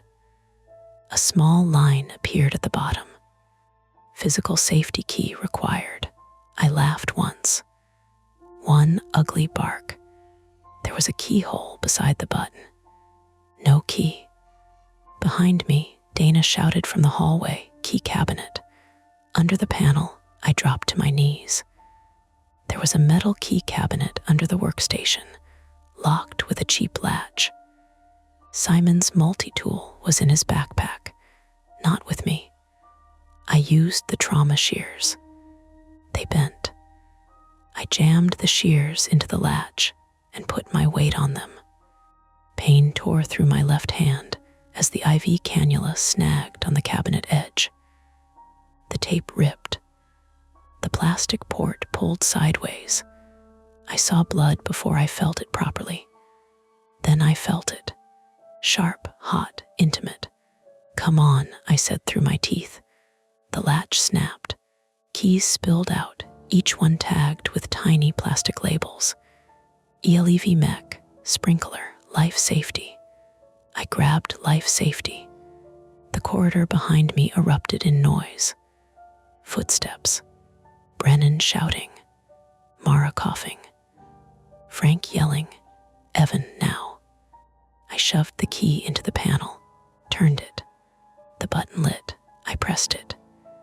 For a second, the whole sub-basement seemed to inhale. The machine room drone dipped. The backward clock stuttered. 1 second hand jerked backward, forward, backward again, then stopped dead. The panel flashed, manual life safety mode engaged. A building-wide alarm began, not the soft code voice. A real alarm, loud, blunt, human-made, evacuate. From somewhere above us, doors unlocked in a rolling series of thuds. The water flow in the corridor slowed. Dana ran into the facility's room and shoved past me to the panel. Suppression zone shutting down. Elevator pumps offline. Door holds released. Medication cabinet, I asked. Timestamp validation frozen. They can pull under manual charting, Mara. I stumbled back into the corridor. It was chaos, but ordinary chaos now, which is to say survivable. Brennan was on the floor near the command room, one arm twisted behind him under Frank's knee. Frank looked terrible. Gray, sweating, lips parted. Klein stood with both hands up, while Simon sat against the wall, holding the baton across his lap like he had no idea how it got there. Mara leaned against the wall, blinking too fast, her right hand curled tight. Cabinets open, she asked.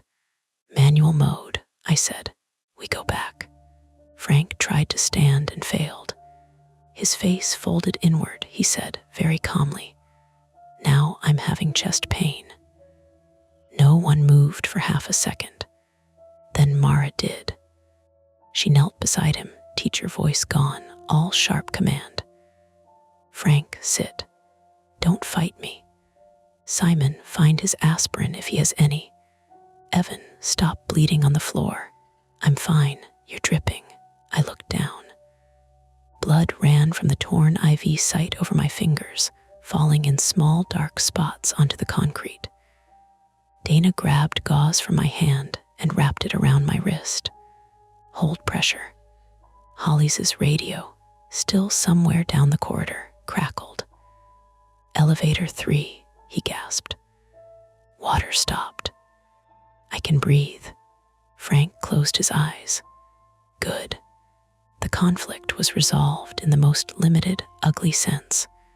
The system had stopped hunting timestamps. Doors were released. Water had stopped rising.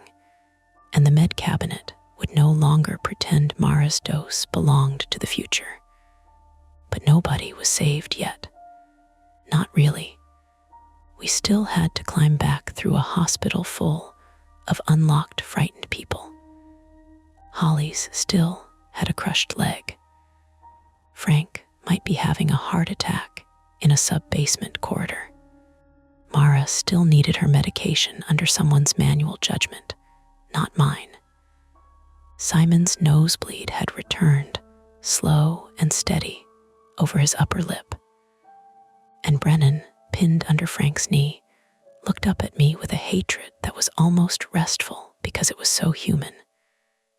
You don't understand what you released, he said. The alarm hammered through the concrete.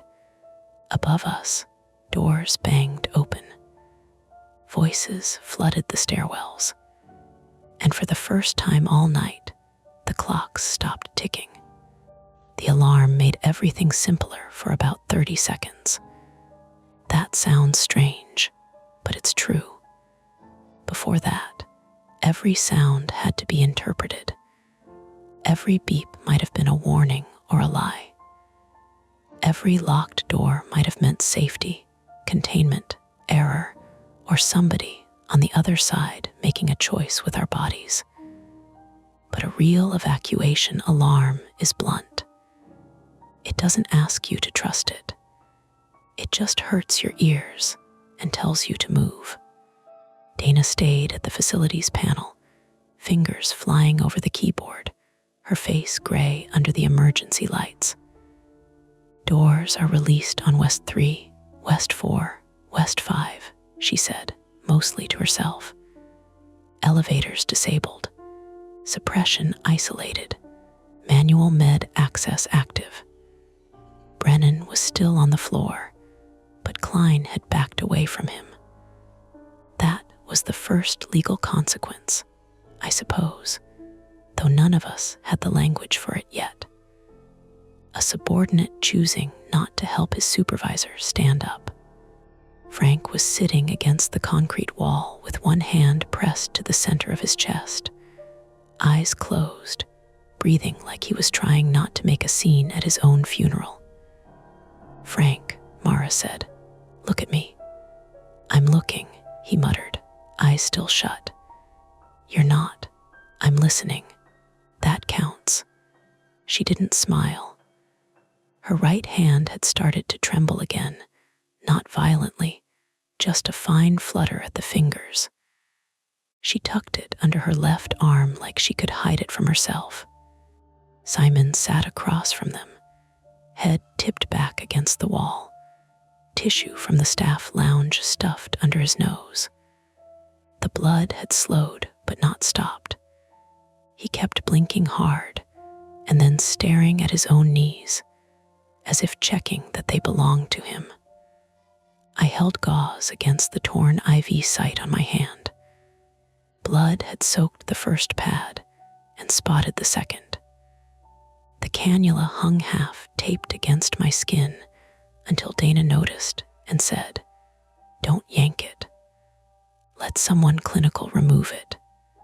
That nearly made me laugh. Clinical. The word had survived the night better than we had. Holly's radio crackled from the corridor. "Control, anyone, water stopped. I can't feel my foot." Klein flinched. Frank opened his eyes. "Answer him." Klein looked at Brennan. Brennan said nothing. That silence decided it. Klein picked up the radio with shaking hands. "Holly's, this is Klein. We're coming. Suppression S off. Stay still." Holly's gave a small, broken sound of relief. Dana left the panel long enough to hand Klein a ring of facility keys. Elevator mechanical access is back near the west shaft. The fire department can get him out faster, but you can at least open the service panel and talk to him. "Fire department's coming?" Simon asked. Dana's mouth twisted. Now that the system stopped blocking outside calls, yes. That was when my phone buzzed. One bar of service appeared like a little miracle in the corner. Then 6 missed call notifications dropped in at once. My project manager. An unknown Pittsburgh number. My mother somehow at 3:48 a.m.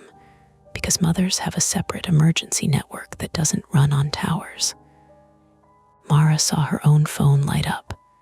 She grabbed it so hard she almost dropped it. "Lena," she said into it.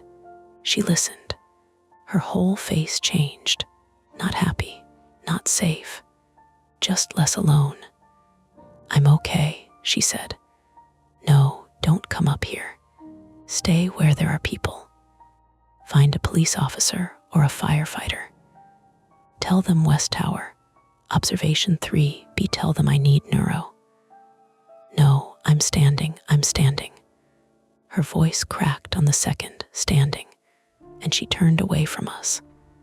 That was Mara's victory. Not dramatic, not cured. She was standing in a sub-basement with trembling hands, telling her sister she was alive while admitting nothing else. 2 firefighters reached us first, which was either luck or geography. They came down Service Corridor B in turnout pants, and hospital issued surgical masks, followed by a respiratory therapist in purple scrubs, and a nurse with her hair shoved under a disposable cap. The nurse's badge read KELLYROURKERN. She looked at the badge clipped to my pocket, then at me. "That's mine," she said. I handed it over. "I'm sorry." She stared at the badge for half a second, then closed her fingers around it. Later. That was all later. She went straight to Frank. The next minutes became hands, questions, vitals, orders. Ordinary hospital chaos returned, and with it came the strange comfort of people being competent in public. Kelly knelt beside Frank and asked him the clean, fast questions Mara had tried to ask. Pain from 1 to 10, radiating to arm or jaw, shortness of breath, nausea. Frank answered with the careful irritation of a man who knew exactly what the questions meant and hated each one. 7, he admitted. Mara looked at him. He avoided her eyes. The respiratory therapist put oxygen on him. One firefighter radioed for a stair chair and a cardiac monitor. The other kept moving toward the elevator with Klein, pry tools in hand. A second nurse guided Mara into the command room and sat her in a chair under fluorescent lights. Manual med access meant paperwork, now actual paper, black pen, a witness signature. Kelly confirmed Mara's order through a phone call to a neurologist who sounded like he had been woken in a closet. Mara got her Levator sedative 22 minutes after we forced the override. She cried when she swallowed it, quietly, angrily, like the tears had annoyed her by arriving late. Simon was examined next. His pupils, his memory, the nosebleed, the brief fall on the ladder. He kept insisting he was fine until he forgot the name of the hospital twice in the same minute. That ended the debate. A firefighter put a collar around his neck, and Simon looked betrayed by the universe. "I fix bikes," he said to me, as if that should exempt him. "I know. I hate ambulances. You're in a hospital. That's not the point." No, it was. Holly's came out last. They had to bring a rescue team down from the fire department and an elevator technician from across town. It took 40 minutes to free his leg. We heard some of it from the corridor. Tools grinding, men calling measurements, Holly's cursing when pain meds did not quite reach the place where the metal held him. When they wheeled him past on a backboard, his face was the color of paper towels. He saw me. "Badge," he whispered. I touched my pocket, then remembered I still had his clipped there. I gave it to the paramedic beside him. Hollis looked at it, then at me. "You did bring it back." "Yeah." He tried to nod. It became a grimace. That mattered to him. Rules still mattered. Maybe they had to. Brennan was not wheeled anywhere. He walked out between two police officers after the first wave of responders secured the corridor. He had a cut above one eyebrow and Frank's handprint bruising on his collar. He did not look at us, except once, when he passed Dana. "You think they'll thank you?" he said. Dana stood very still. "No," he almost smiled. "They won't." Then he was gone up the service corridor, into the noise of people trying to turn disaster back into procedure. The hospital did not look empty anymore. That was worse in a different way. Once the doors opened, people came out of rooms we hadn't known were occupied. A lab tech with a bleeding cheek. An elderly woman in a wheelchair clutching a rosary and yelling for her son. Two residents who had been locked in a medication room on the 4th floor. A janitor who had spent nearly an hour in a supply closet because every time he badged out, another door locked ahead of him. A nurse from pediatrics carrying a toddler wrapped in blankets, the child's hair damp with sweat. No monsters, no ghosts, just people trapped by a system built to track and protect them, and by other people who had chosen containment, because containment looked cleaner on a screen than panic in a hallway. By sunrise, I was in the emergency department with a pressure dressing on my hand, a tetanus shot in my arm, and a hospital administrator standing at the foot of my bed using the phrase complex infrastructure incident. A detective stood beside her, writing nothing down while hearing everything. "Mr. Mercer," the administrator said, "we understand you accessed restricted life safety systems." The detective looked at her then. Slowly, she adjusted her tone. "We understand you may have helped prevent further injury." "Which one is the official version?" I asked. She did not answer. My phone showed 6:18 a.m. The clock on the ER wall showed 6:18 too. Its second hand moved forward like it had never done anything else. Tick, tick, tick. I looked away. Frank was admitted to cardiology. Not a full heart attack, they told him. Unstable angina, stress-induced, enzyme levels watched through the morning. He acted offended by the diagnosis, as if his heart had embarrassed him in front of younger people. Before they took him upstairs, not West Tower, nobody was using West Tower. By then, he caught my wrist with 2 fingers. "You did good," he said. "So did you." I hit a security supervisor. "You did that good too." His laugh turned into a cough, and the nurse gave us both a look that ended the conversation. Mara's sister Lena found her in the ED around 7. I didn't see their reunion directly. I heard it from behind a curtain, one sharp sob, a rustle of coats, Mara saying, "Don't squeeze me that hard," while clearly not wanting to be let go. Neurology kept Mara for observation. She did not seize. That became one of the small mercies everyone handled carefully, like a glass set too close to the edge of a table. Simon had a mild concussion, a nasal bleed, and a bruised shoulder. He texted me later from imaging because, at some point during the chaos, we had exchanged numbers without either of us remembering doing it. His message said, "They took my multi-tool." Hospital cops said evidence. "Rude." I typed back, "You did hit a guard with a backpack." He replied, "Partial credit." I stayed in the ED until almost noon, giving statements to police, hospital risk management, and a federal-looking man who never gave me a card. Dana gave a statement too. I saw her through the glass doors of a consultation room, sitting with both hands wrapped around a paper cup she never drank from. Kelly Rourke walked past once, back in motion, hair ray-pinned, badge restored, eyes red. She touched 2 fingers to the badge when she saw me. Not thanks exactly. Recognition. The news trucks arrived before lunch.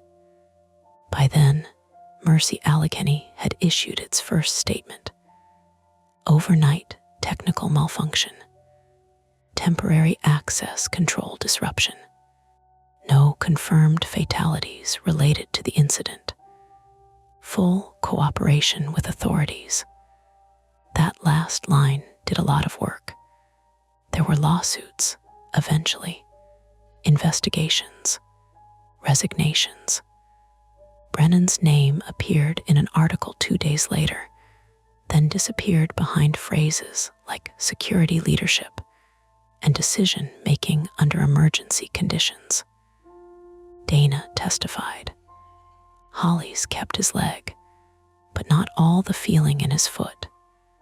West Tower reopened in stages after outside auditors crawled through every system that could lock, dose, root, alarm, timestamp, or decide. I went back to Columbus with stitches in my hand and a prescription for antibiotics. For a while, ordinary clocks bothered me.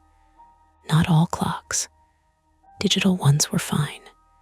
Phone screens, laptop corners, microwave displays.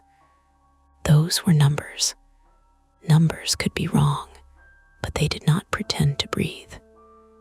Analog clocks were worse. That little red second hand making its clean forward jumps.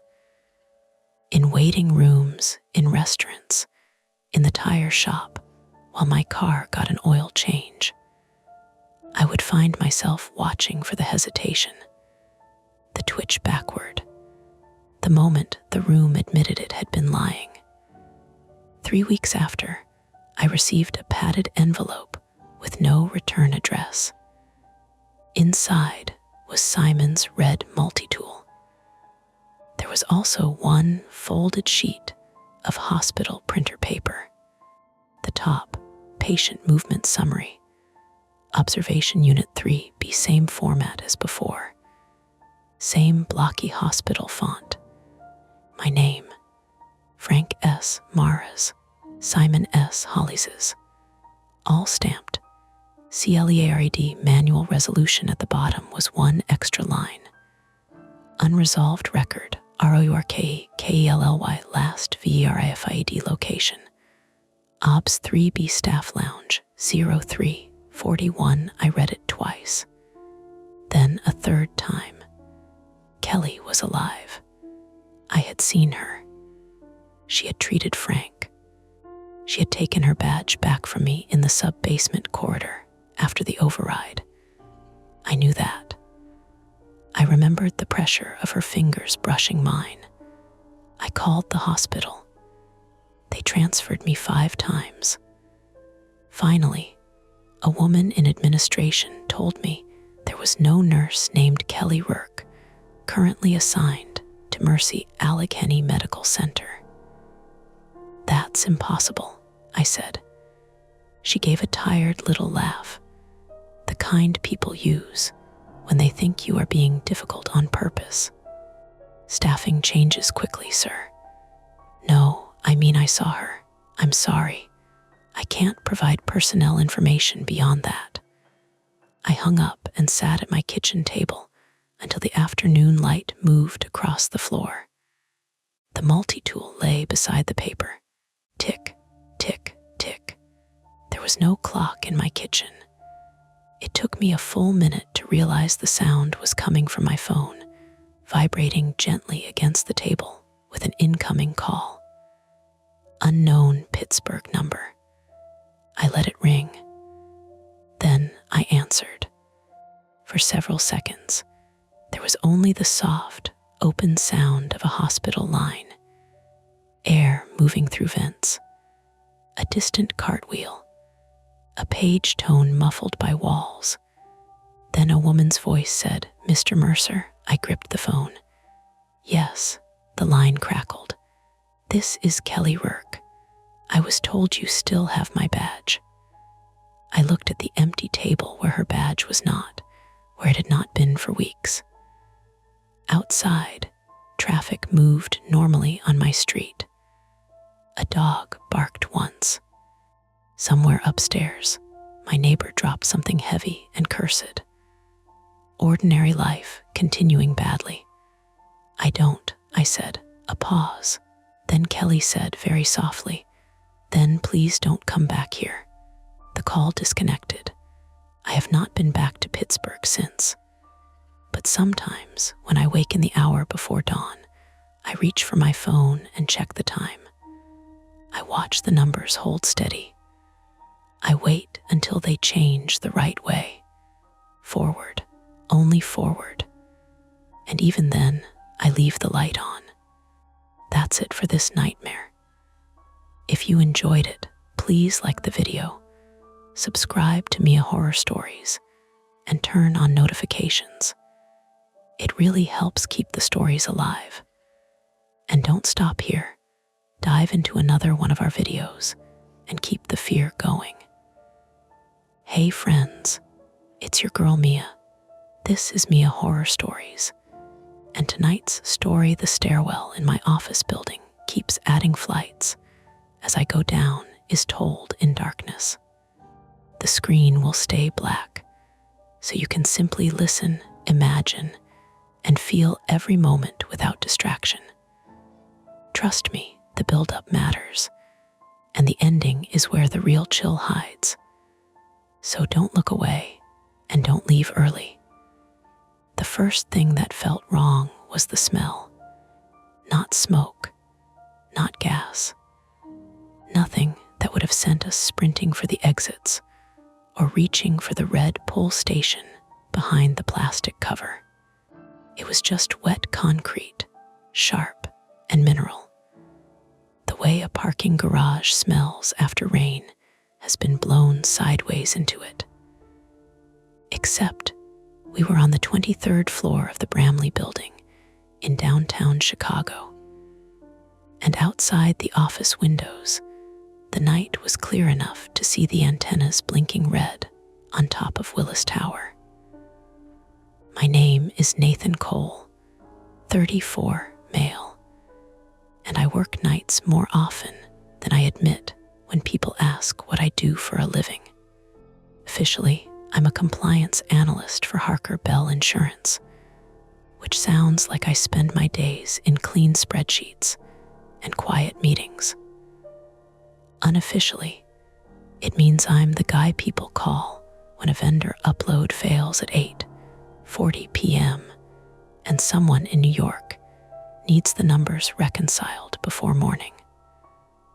I tell people I like the quiet. That's mostly true. The part I leave out is that I like quiet because it gives me fewer chances to disappoint anyone in real time. That night, a Thursday in late October, I had stayed late to fix a batch of missing claims from a hospital network in Indiana. The kind of work that seems urgent to everyone until it is actually time to sit down and do it. Then, suddenly, it belongs to whoever forgot to say no. The office had emptied in layers. First, the executives with their coats over their arms and their expensive shoes tapping toward the elevator bank. Then the project managers, talking too loudly because they were pretending not to be tired. Then the younger analysts who always left together, laughing at things that probably weren't funny enough to earn it. By 9:15, the 23rd floor belonged to the cleaning crew, the vending machines, and the glow of monitors people had locked, but not turned off.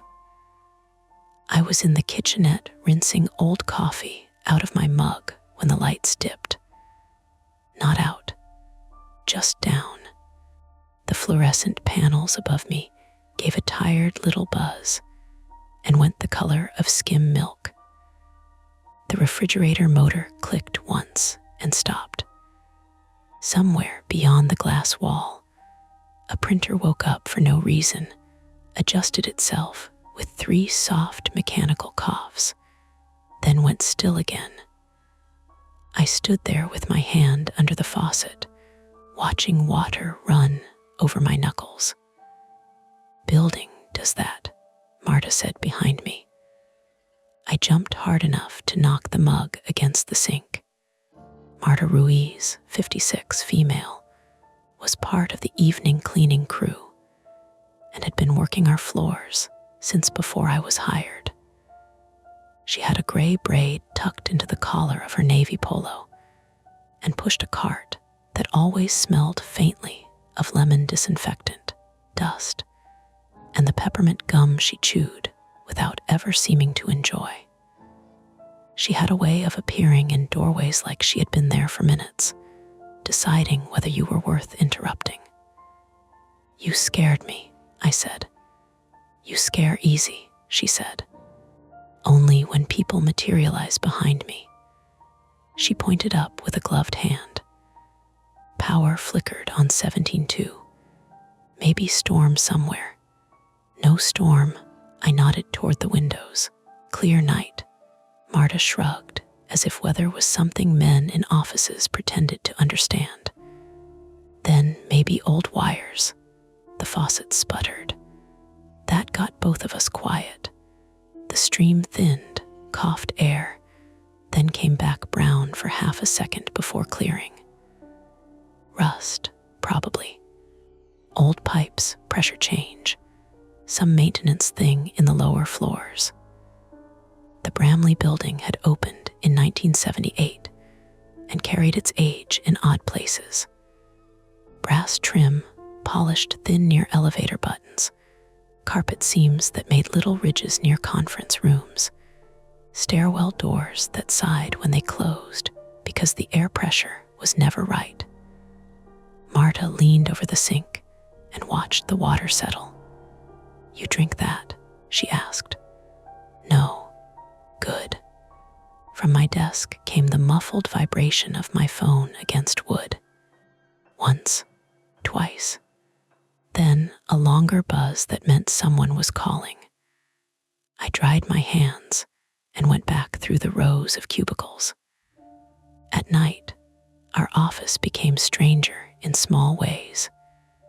Chairs sat slightly turned from desks, as if people had just stood up and walked away mid-sentence. The big windows reflected the interior more strongly than the city, making double images of lamps and empty conference rooms hover over the lights below. The HVAC pushed air through the vents in a low, steady breath that made the ceiling tiles tick. My phone was face down beside my keyboard. The caller ID said, "Eli." I picked up. "Tell me this is good news." "It is news," Eli said. "Good is not currently available." Eli Warren, 31, male, worked in IT support and occupied the little glass-walled cave beside the server closet on 22. He was tall, narrow, and perpetually dressed like he had been assembled from conference swag. Black hoodie, vendor t-shirt, sneakers with reflective strips. He had a dry, careful way of speaking that made everything sound like a technical incident, even when he was ordering lunch. "What happened?" I asked. "You still on 23? Unfortunately. Elevators just went into fire recall." I looked toward the elevator bank beyond reception. "There's no alarm." "I know. That's the part I'm enjoying least." Fire recall like, what, they went to the lobby? According to the panel, yes. According to the camera feed, one is sitting at 12 with doors open. One is at lobby. One is pretending it no longer has an opinion. I rubbed my eyes. The spreadsheet on my monitor waited with the clean, bright patience of something that did not care whether I lived or died. "Can you reset it?" "Trying." Building engineer is not answering. Security downstairs says no alarm on their board, but they're doing a walkthrough. "You want me to do something?" "Actually, yes. Can you check if the stairwell door on your floor is locked from the office side?" I turned in my chair. The west stairwell door sat at the end of a short hall past the restrooms. Beige metal. Small, wired glass window. Red exit sign above it, buzzing softly in its plastic housing. I had walked past it 1,000 times and used it maybe twice, both during scheduled drills where we all shuffled down with our phones out and complained about our knees. "Why?" I asked. "Because if the elevators are down and the access system hiccuped with the power flicker, we need to know if people can actually leave." People meaning me. People meaning anyone still up there. But yes, in this moment, mostly you. I looked at the office around me. Marta had moved into the hallway, wiping the glass door of a conference room with slow circles. Her cart squeaked whenever she shifted her weight. I'm not the only one here, I said. Who else? Marta from cleaning. Maybe a sound came from the far side of the floor. Metal against metal, not loud, not dramatic. A short, flat clang, like someone had dropped a pipe in a utility room and caught it with their shoe. Marta stopped wiping. I held the phone away from my mouth. The office seemed to lean toward the noise. A second later, a man's voice called, "Hello." It came from the copy area near the south stairwell. Marta frowned. "Who's that? I thought you knew." She shook her head. I kept Eli on the call and walked that way, not fast at first. There are rules in office buildings after hours, even if nobody writes them down. You don't run unless there is something chasing you. You don't shout unless there is smoke or blood. You move with a kind of annoyed confidence, because acting scared makes the fear official. The copy area was washed in dim light from the vending machines. One hummed behind its scratched plastic front, rows of chips and candy lit like museum pieces.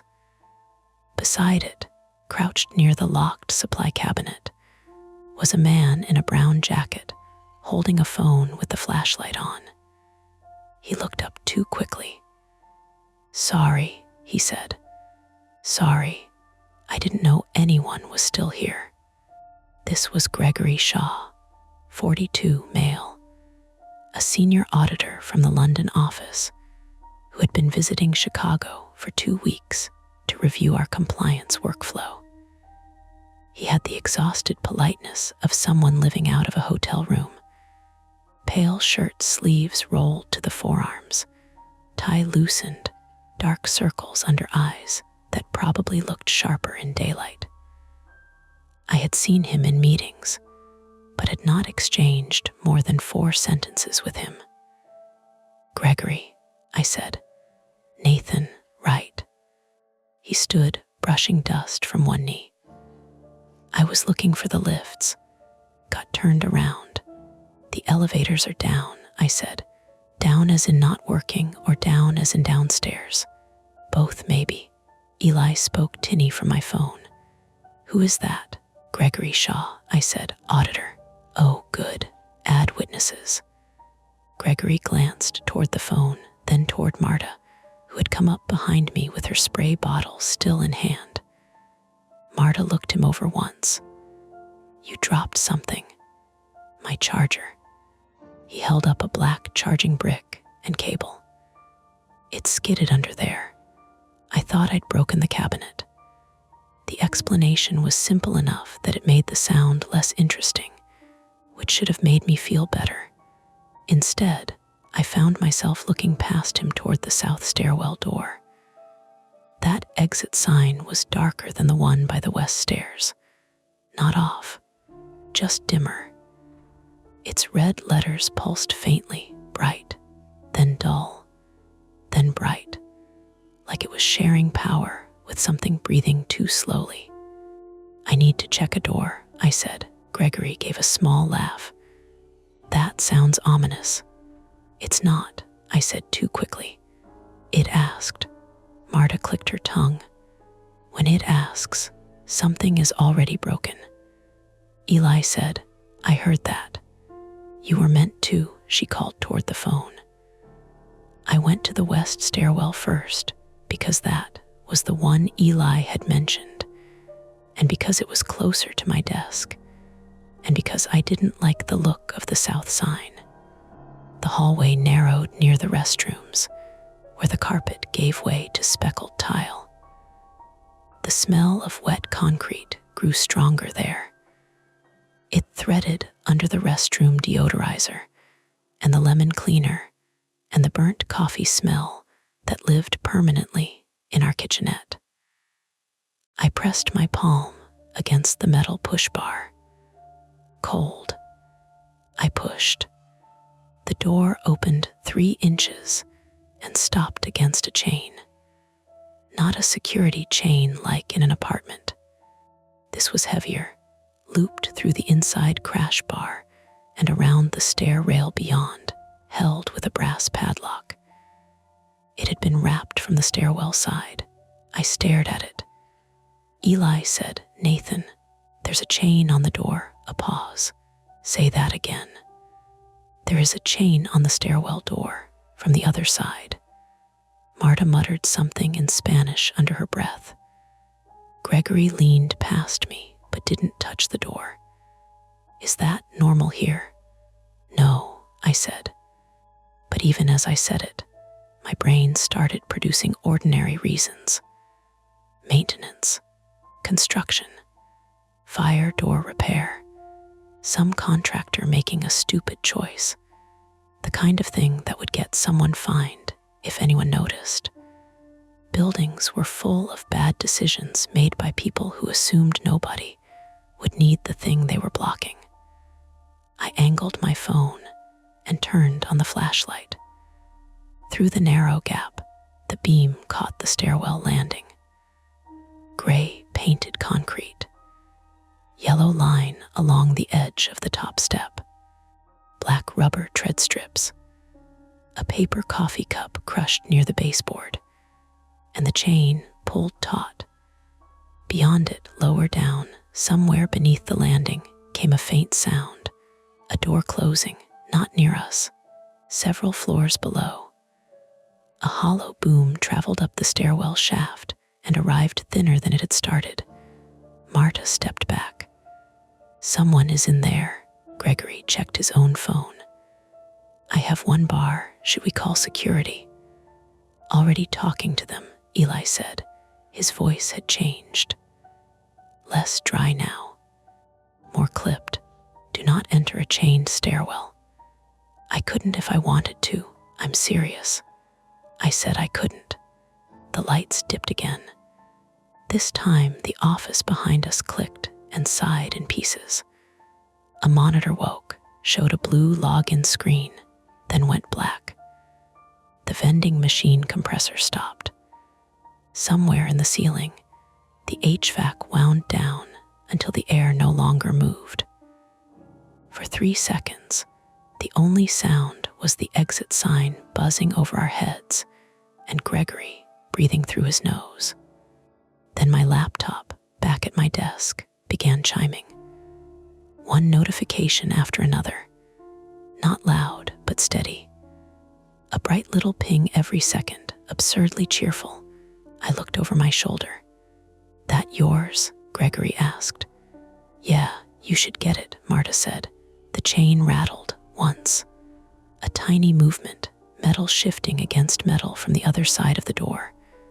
We all froze. I kept my hand on the push bar without meaning to. Through the gap, my flashlight trembled across the landing. Nothing moved. The chain hung the way it had hung before.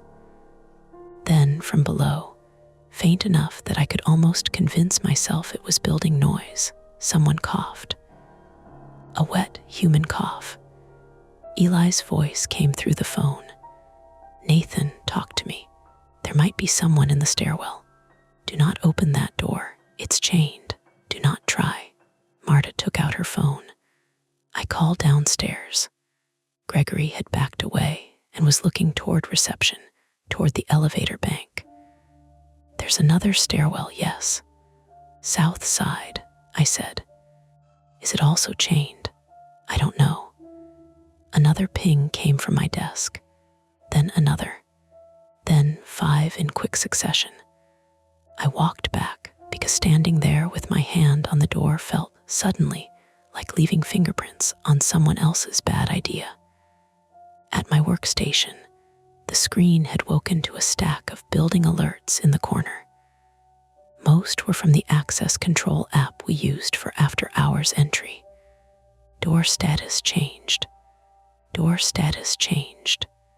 Door held open. Door forced open. The location field kept repeating. Stair B, floor 23, stair B, floor 22, stair B, floor 21, stair B, floor 20. I stared at the list. The timestamps were wrong. They were all from the next minute. 9:28 p.m. My phone said 9:27.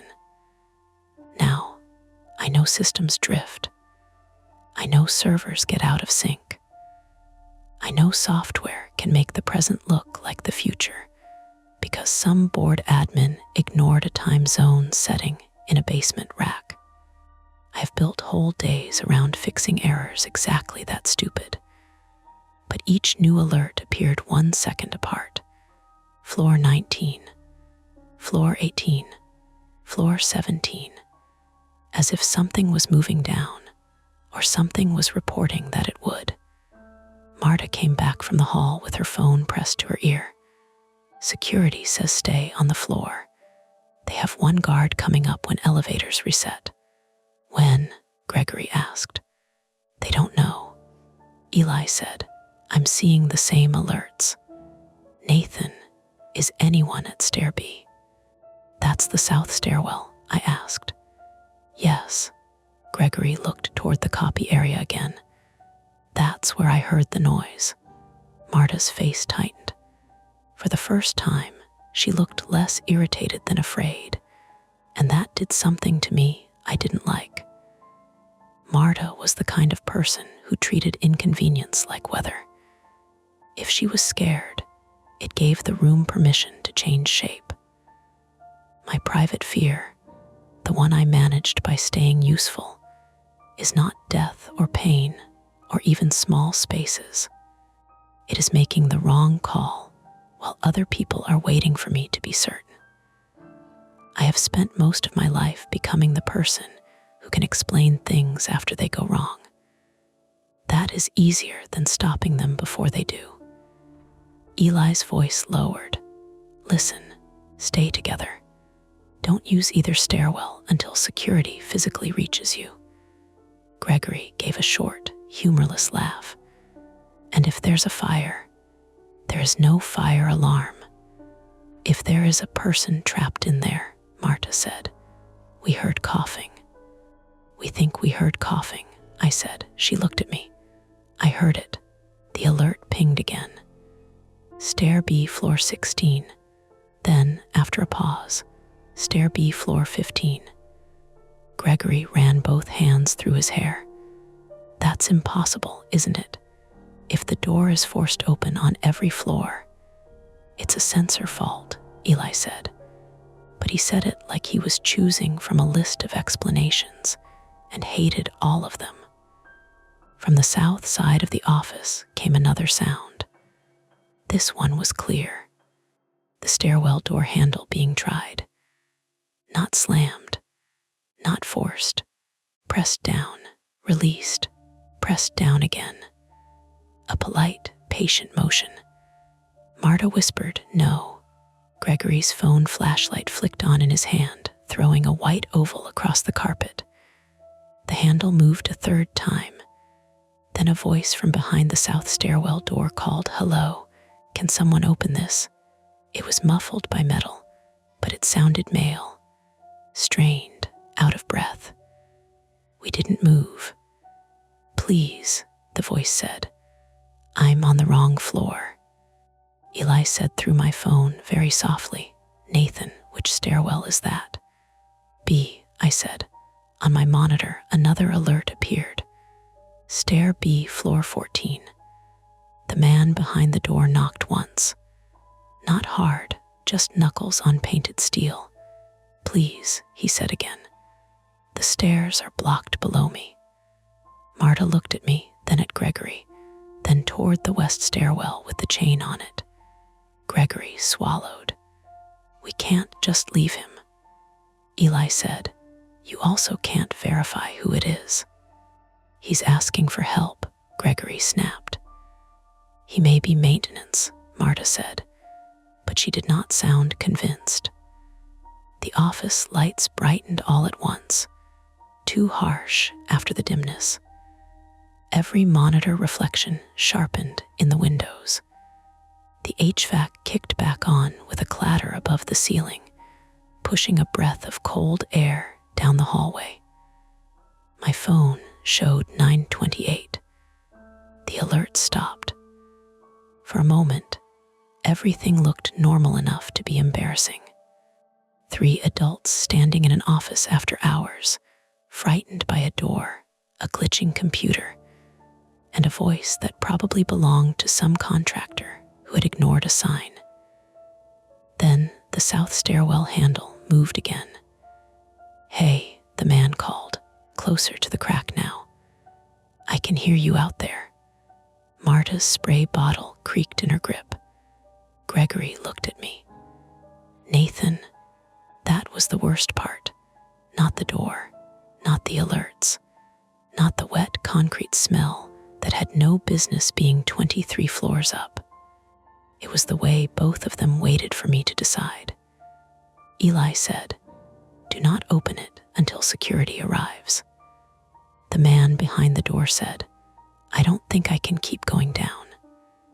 And there we were, on a lit office floor above Chicago, with one stairwell chained from the inside, the elevators dead or confused, security somewhere far below, and a stranger on the other side of the second stairwell door asking us to choose between caution and help. I reached for the push bar, then stopped. Not yet. Close. I didn't open the door right away. That sounds better than the truth, which is that I stood there with my hand hovering over the push bar while a man begged from the other side, and I waited for someone braver or smarter to make the decision for me. "Nathan," Eli said through my phone, "step away from the door." The man behind it knocked again. This time it had less patience in it. "Please," he said, "I'm telling you, the stairs below me are blocked. I can smell smoke or dust or something. I don't know. I need out." Marta crossed herself once, quick and almost irritated, like she was annoyed at her own hand for doing it. Gregory took a step toward the door. "We can ask him something. We don't have to just open it." "That's fair," I said, mostly because it bought me another second. I raised my voice. "Who are you?" A pause from the stairwell. "Reed," the man said. "Cal Reed, mechanical contractor." His voice sounded close to the seam of the door now. Was breathing hard, not theatrically, but in that uneven way people breathe after too many stairs or too much fear. There was a faint scrape beneath it too. Shoe rubber shifting on concrete. "What company?" I asked. "Dunwell Mechanical.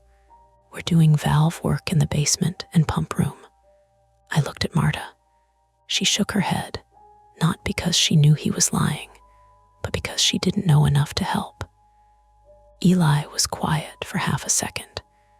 Then keys clicked on his end. "Dunwell is real," he said.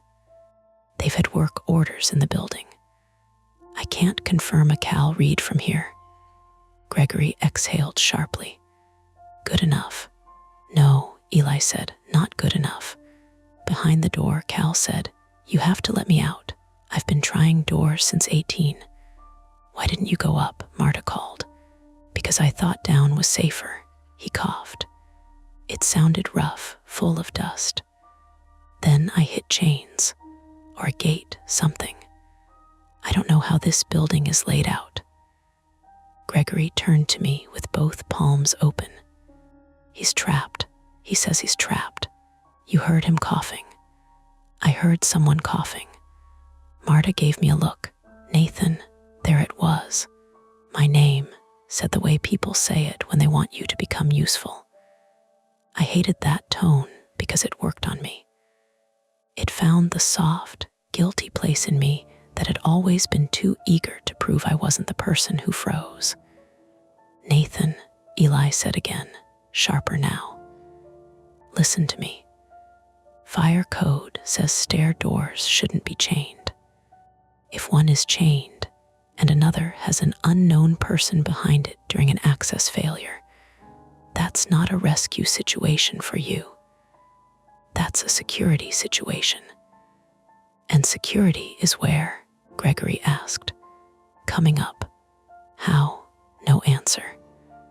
The elevator bank down the hall gave a chime. All of us turned. For one wild second, I thought the problem had solved itself. The center elevator's indicator blinked from blank to L, then to 3, then to 11, numbers skipping upward with that old amber glow. The doors didn't open. The motor somewhere in the shaft groaned, stopped, groaned again. My phone buzzed against my palm. Eli cursed softly. What? I asked. Security just radioed.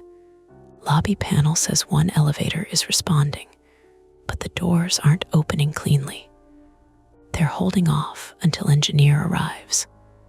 Engineer who wasn't answering. Yes. When does he arrive? Unknown. Gregory laughed once, small and ugly. Of course. Then the building fire alarm chirped. Not the full alarm. Just one short electronic pulse from the speaker in the ceiling, followed by a click. The strobes on the wall near reception blinked once, white and hard enough to leave spots behind my eyes, then went dark. Marta stepped back. No, I don't like that. The smell changed. Under the wet concrete came something warmer. Not exactly smoke. More like overheated dust on a space heater, dry and bitter in the back of the throat. Cal banged his fist against the door. Do you smell that? I told you. Let me out. Eli said, do you see smoke? I looked toward the ceiling vents, then across the office. The glass walls of the conference rooms reflected our little group, me with my phone up, Gregory pale and furious, Marta gripping a spray bottle like a weapon. No smoke. No haze. Just office light and windows showing the dark city beyond. No visible smoke, I said. But you smell something, Eli said. Yes. Then get to the office side of the south stairwell door, but don't enter. Check the door for heat with the back of your hand. I'm standing at it. Check it. I used the back of my knuckles near the top of the door, then near the handle. Cool. It's cool. Okay. Ask him if he can show ID through the gap. There's no gap. Gregory leaned in. Cal, do you have ID badge? I have my driver's license, Cal said. Can you open the door or not? Slide it under, Marta said. A pause. Then a wallet scraped against the floor from the other side, but it didn't come under. The door had a sweep seal at the bottom. Good for smoke control. Bad for trust. It won't fit, Cal said. Gregory muttered, for God's sake. He moved before I could stop him. He pressed the push bar. The door opened 2 inches. Marta said, Gregory. Cal's hand appeared in the crack. It was dirty, scraped across the knuckles, and very human. Gregory jerked back. The hand stayed there, fingers curled around the edge of the door like he was afraid we might slam it on him. Through the narrow opening, I saw part of a face. Cheek, beard, stubble, one wide gray eye under a yellow hard hat pushed crooked on his head. He was white, maybe late 30s or early 40s, male, with dust on his collar and a smear of something dark across his sleeve. Cal Reed, 39, male, was a mechanical contractor from Milwaukee working overnight maintenance in the building. He looked like someone who spent his life in mechanical rooms and loading docks.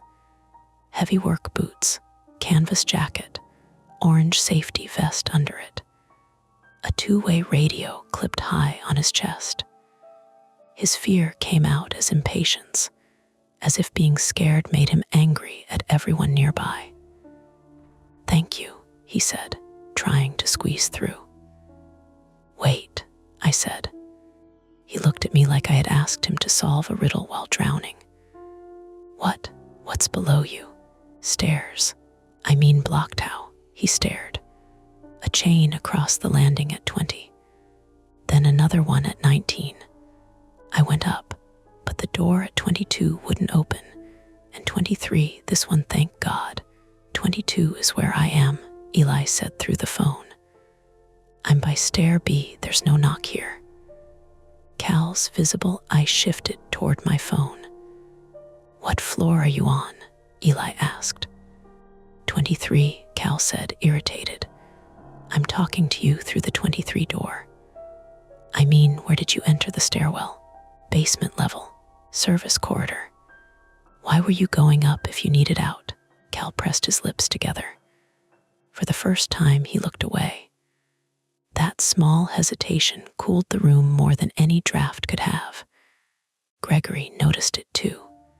"Answer him," Cal said, "because something went wrong below us." "What something?" Marta asked.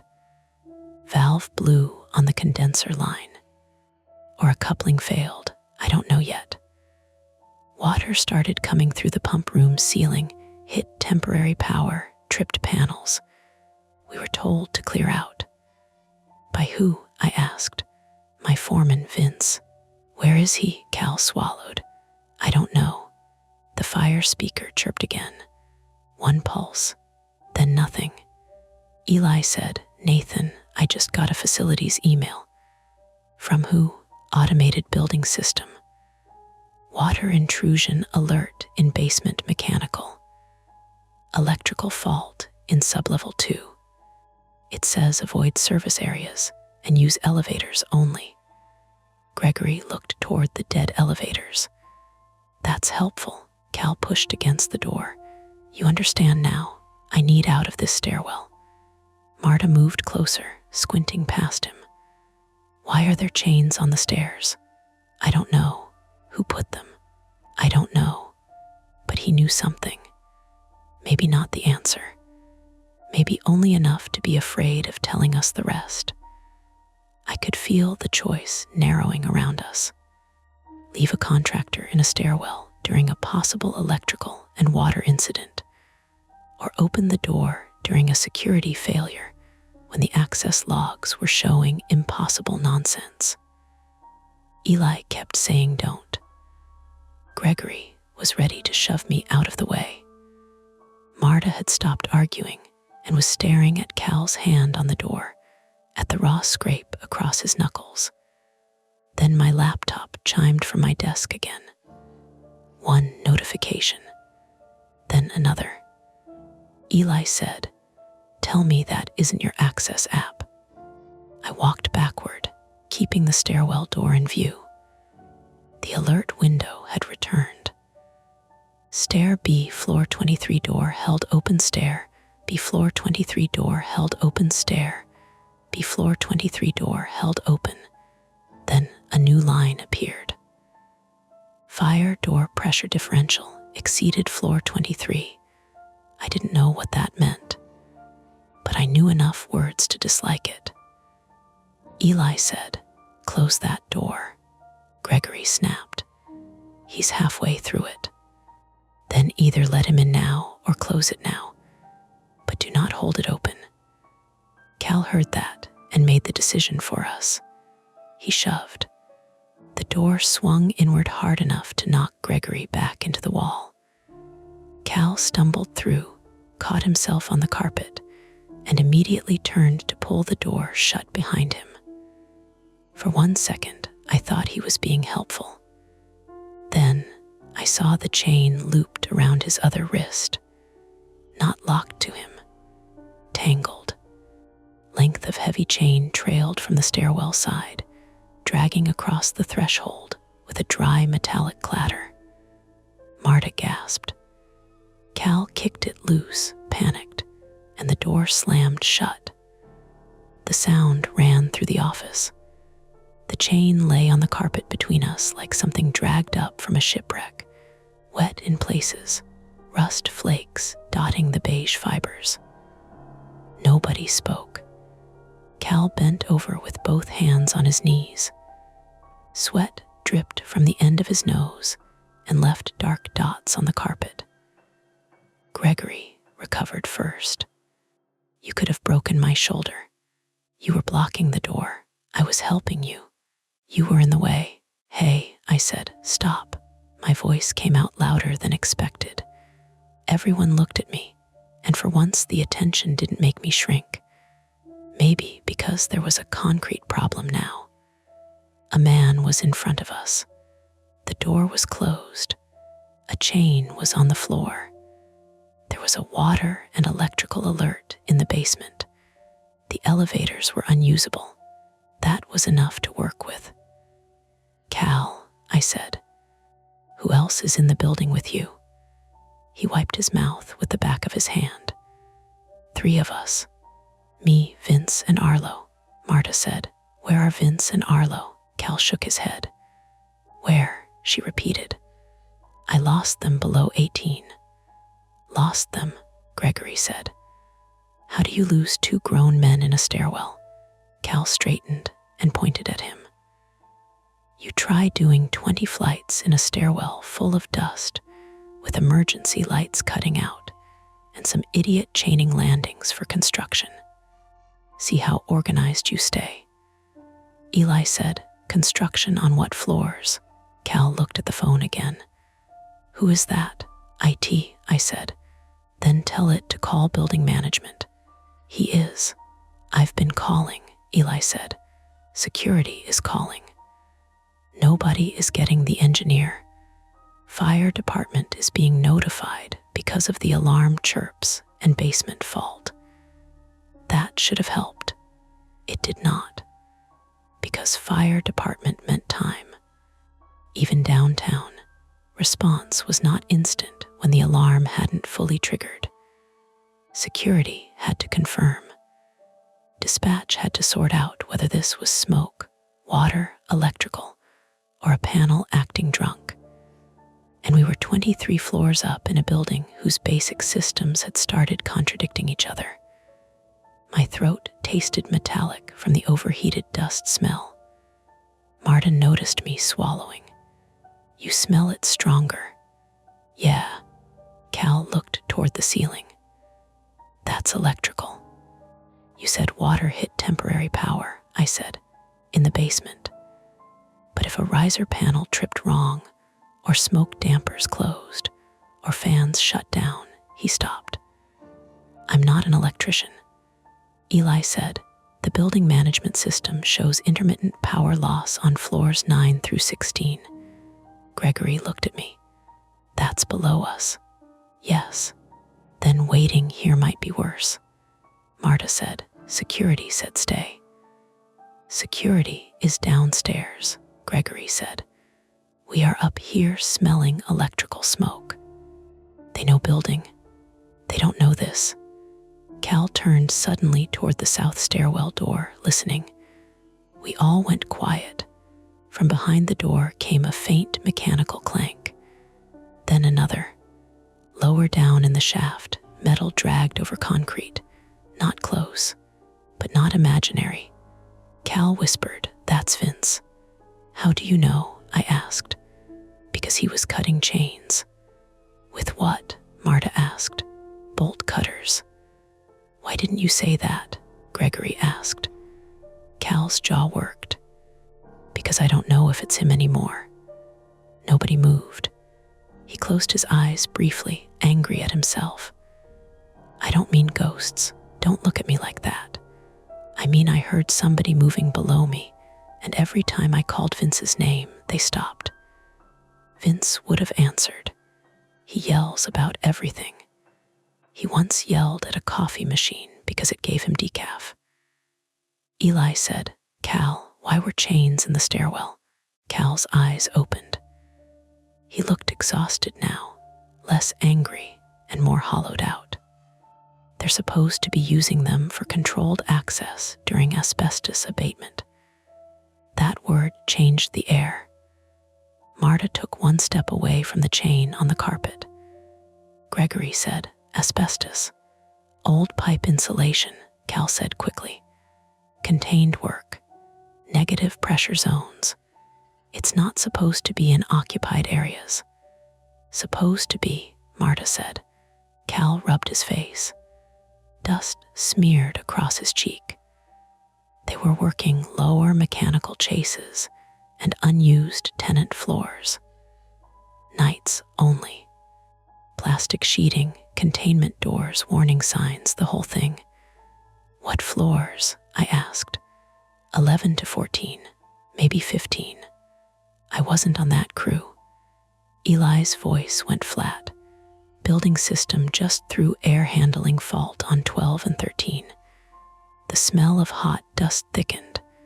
Not smoke you could see, not yet, but every breath felt used before it reached me. Then Marta coughed. Once, hard. She waved us off when we looked at her. Dust, but her eyes had watered. The concrete problem became time. We had possible electrical smoke below us, possible asbestos containment compromised somewhere between us and the lobby. One stairwell chained from inside, one stairwell connected to whatever was happening below, elevators unreliable, and at least 2 missing contractors somewhere in the building. We could wait on 23 and hope the air stayed breathable. We could try to shelter in place, seal doors with wet towels like a safety video. Or we could find a way to a lower floor, another exit, a working elevator, something. My flaw, the one that had kept me late in the first place, stirred in me like a bad habit. Solve the thing in front of you so nobody can blame you for what happens next. Click the alert, answer the email, push the door, be useful, don't be wrong. Eli said, Nathan, are there fire escape route maps by reception? Yes. Go read it. Look for cross-corridor access to the east stairwell or service elevator. There's an east stairwell. Old plans show one behind tenant space on 21, but I don't know if it's accessible from your floor. Gregory was already walking toward reception. Finally, something practical. Marta stayed where she was, staring at the chain. I followed Gregory, with Cal limping behind us. I hadn't noticed the limp until then. His right pant leg was torn near the shin, and blood had soaked into his sock above the boot. You're hurt, I said. It's a scrape. It's bleeding through. I said it's a scrape. Marta made a disgusted sound. Men. The evacuation map was framed in scratched plastic beside the elevators. I had walked past it for 3 years without reading more than the "You are here" dot. Gregory held his phone light up to it, and we crowded around like tourists studying a subway map. 2 stairwells, A on the west, B on the south. No east stairwell on our floor. A note in tiny print mentioned alternate egress via tenant interconnect on floors 21-19 were unlocked. Tenant interconnect, Gregory asked. Eli answered. Some older high-rises have internal connecting stairs between leased floors. Not fire stairs, just convenience stairs. We don't have one, I said. Not on 23, Eli said. But 2 floors down, maybe. If you can reach 21 through stair A or B. Stair A is chained, Marta said. Stair B has whatever this is, Gregory said. Cal leaned closer to the map. Wait. His finger touched a small gray rectangle beside the elevator bank. What? I asked. Freight elevator lobby. That elevator hasn't worked since I started here. Maybe not for tenants, Cal said, but service crews use it. Goes to loading dock and mechanical. Eli said, freight car is on a separate controller. Can you call it? I asked. Not from my desk. It may need a key. Marta lifted her chin toward the janitorial closet. I have keys. We all looked at her. She looked back, annoyed. Cleaning has many keys, not magic keys, but many. The fire speaker chirped again. This time it was followed by a recorded voice that started mid-word, distorted and too loud. Please stand by for further instructions. Then a pop. Then nothing. Gregory whispered, absolutely not. Cal turned away from the map. We need to move. Eli said, no one enters any stairwell until a new sound cut him off. From the west hallway, the chained stairwell door. A hard metallic snap. Then the slither of chain falling against concrete. Marta grabbed my arm. At first nobody breathed. Then, from the direction of stair A, came the slow creak of a door opening. The west stairwell door, the one that had been chained from the inside, had just been freed. Security, Gregory called. No answer. Eli, I whispered. Do you see anything on cameras? West stairwell camera on 23 is offline. Of course it was. Cal backed toward the reception desk. That was Vince. How do you know? Gregory asked.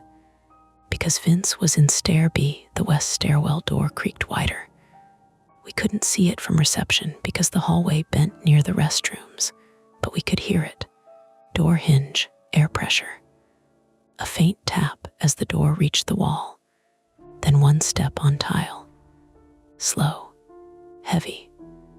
Marta's fingers tightened around my sleeve. Her nails pinched through the fabric. Gregory whispered, "Who's there?" No one replied. My phone screen lit with a new access alert. Stair, a floor 23 door forced open, then another. Stair B, floor 23 door held open. I looked toward the south stairwell door. It was shut. The access panel beside it glowed red. Eli said, very quietly, "Nathan, your floor now shows both stairwell doors open." The smell of hot dust rolled stronger through the office, carried on airflow that had reversed somehow, pushing from the hallways toward the windows. Behind us, the freight elevator call panel blinked once, a small green light waking under years of fingerprints and grime. Marta saw it too. "I can try the key," she said. From the west hall came a second step, then a third, not running, not calling out, just coming. We had 3 choices now. Wait where we were for whoever had opened the chain door, open stair B again, and risk the stairwell Cal had escaped, or try the old freight elevator and hope Marta's keys worked before the air got worse. I wanted someone else to decide. No one did. The freight elevator light blinked like it had been waiting for us to notice. Green, off, green. Not bright enough to feel reassuring. Just enough to say there was power somewhere behind the wall. Some old relay or controller deciding whether to cooperate after years of being ignored by everyone except maintenance crews and people who moved furniture after midnight. Marta let go of my sleeve and crossed to the janitorial closet near reception. The west hallway was behind her to the left, bending toward the restrooms, and stair A, the south stairwell, stair B, was behind us, and to the right past the copy area. The elevator bank sat in the middle, 3 dead passenger cars with amber indicators and 1 gray service door half hidden beside a scratched stainless steel panel that most of us had treated as part of the wall. From the west hall came another step, then a pause, then something scraped along the tile. Gregory lifted his phone light toward the bend in the hallway. "Who's there?" "Nothing." Cal whispered, "Don't do that." "What?" "Ask," Gregory whispered back. "Invite." Marta shoved her key ring into the janitorial closet lock with a shaking hand. It took her 2 tries. The keys clattered against each other, too loud in the suddenly overbright lobby. When the door opened, the smell of mop water and paper towels rolled out. She reached high, patted along the top shelf, and pulled down a second ring clipped to a red plastic tag. "Service keys," she said. "Are you allowed to have those?" Gregory asked. She shot him a look. "You want policy or door?" "Door," he said. The scrape from the west hall came again. This time it sounded closer. My mind drew a map, whether I wanted it or not. Reception in the center, open office, and windows behind us. South stairwell, beyond the copy area, west stairwell, beyond restrooms and kitchenette. Conference rooms along the north glass wall. Freight elevator panel beside the passenger elevators. If someone had come through stair A, they would reach the bend, then the restroom corridor, then see us in the lobby. "Eli," I said into my phone, "can you still hear us?" "I'm here," he said. His voice was thin now, not from fear, but from signal. I lost the 23 West camera completely. South camera is giving me 1 frame every few seconds. What does it show? Door closed, then open, then closed. It's useless. Marta tried the first key in the freight panel. Nothing. Second key. Nothing. Third.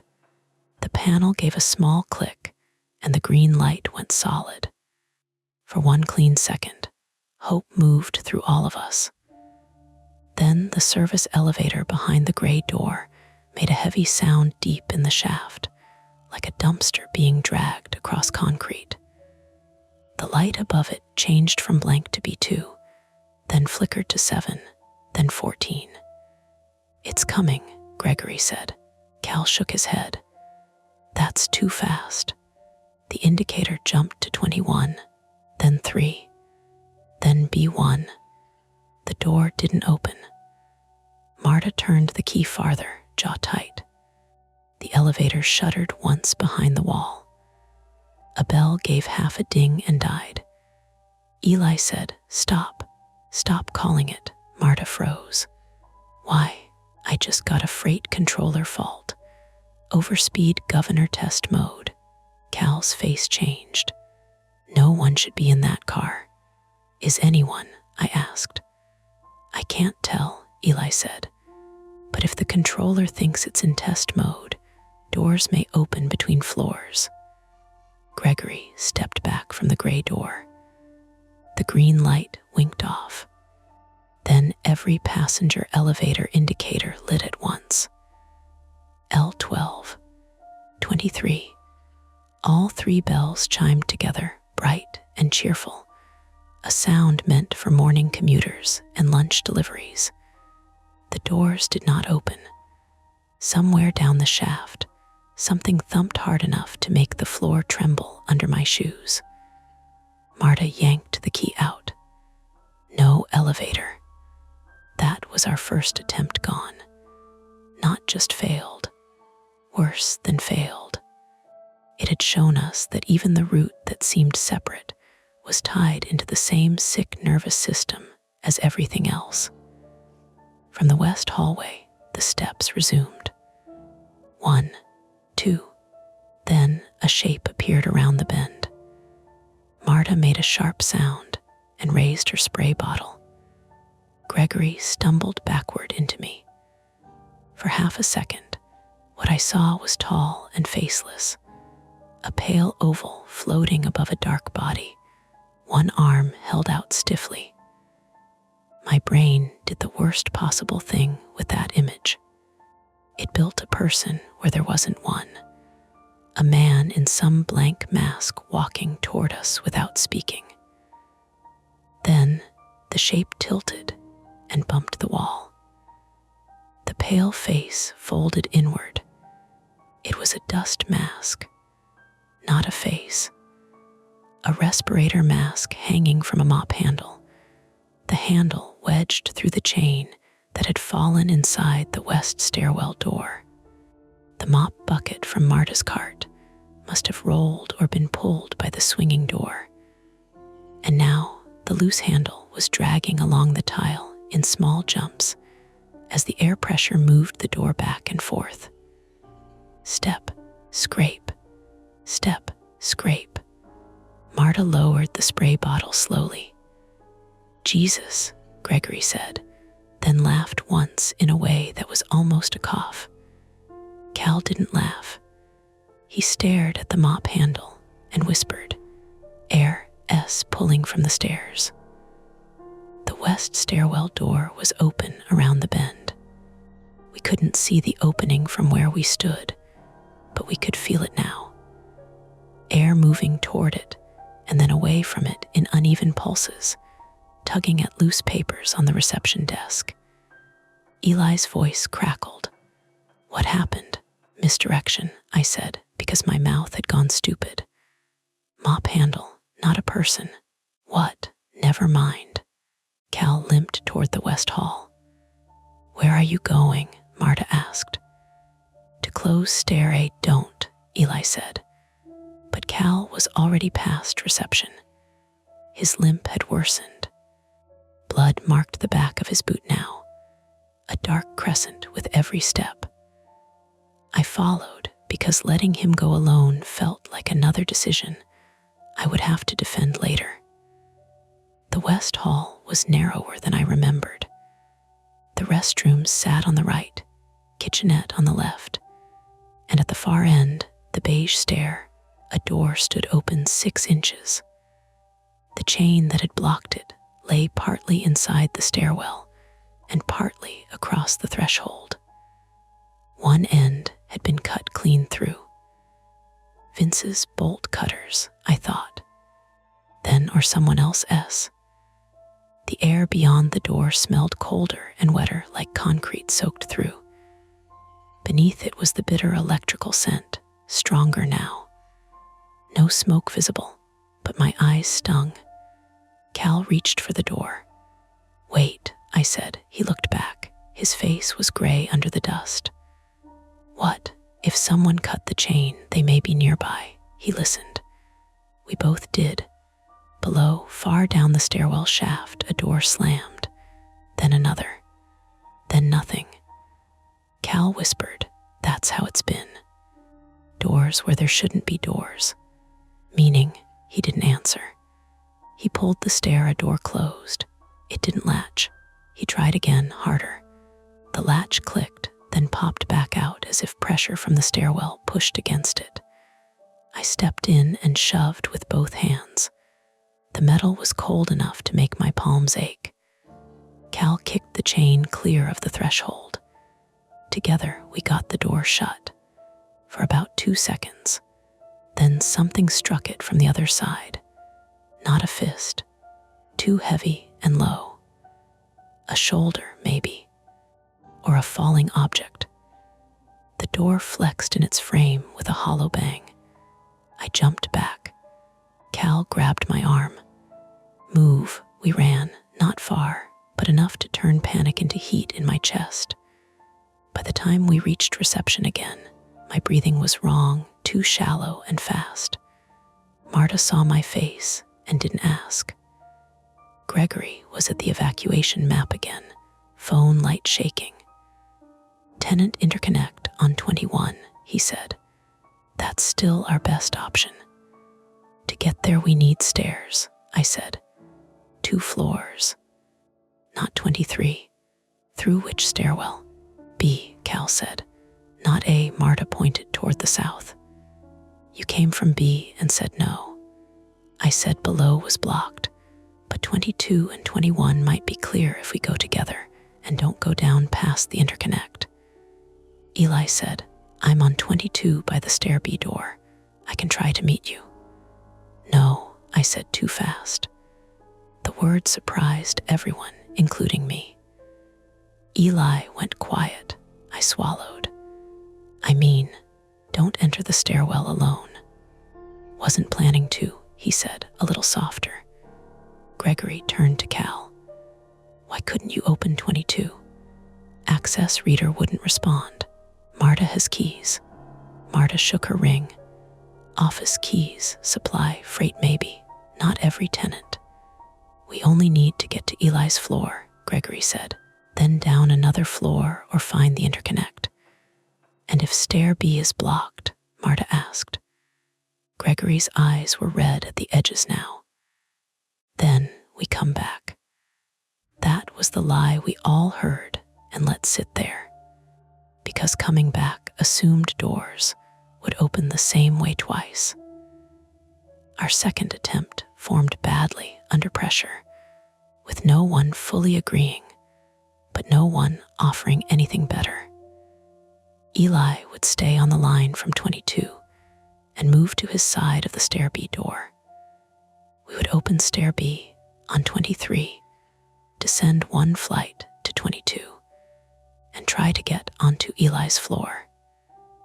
If that failed, we would continue one more flight to 21 and look for the tenant interconnect mentioned on the map.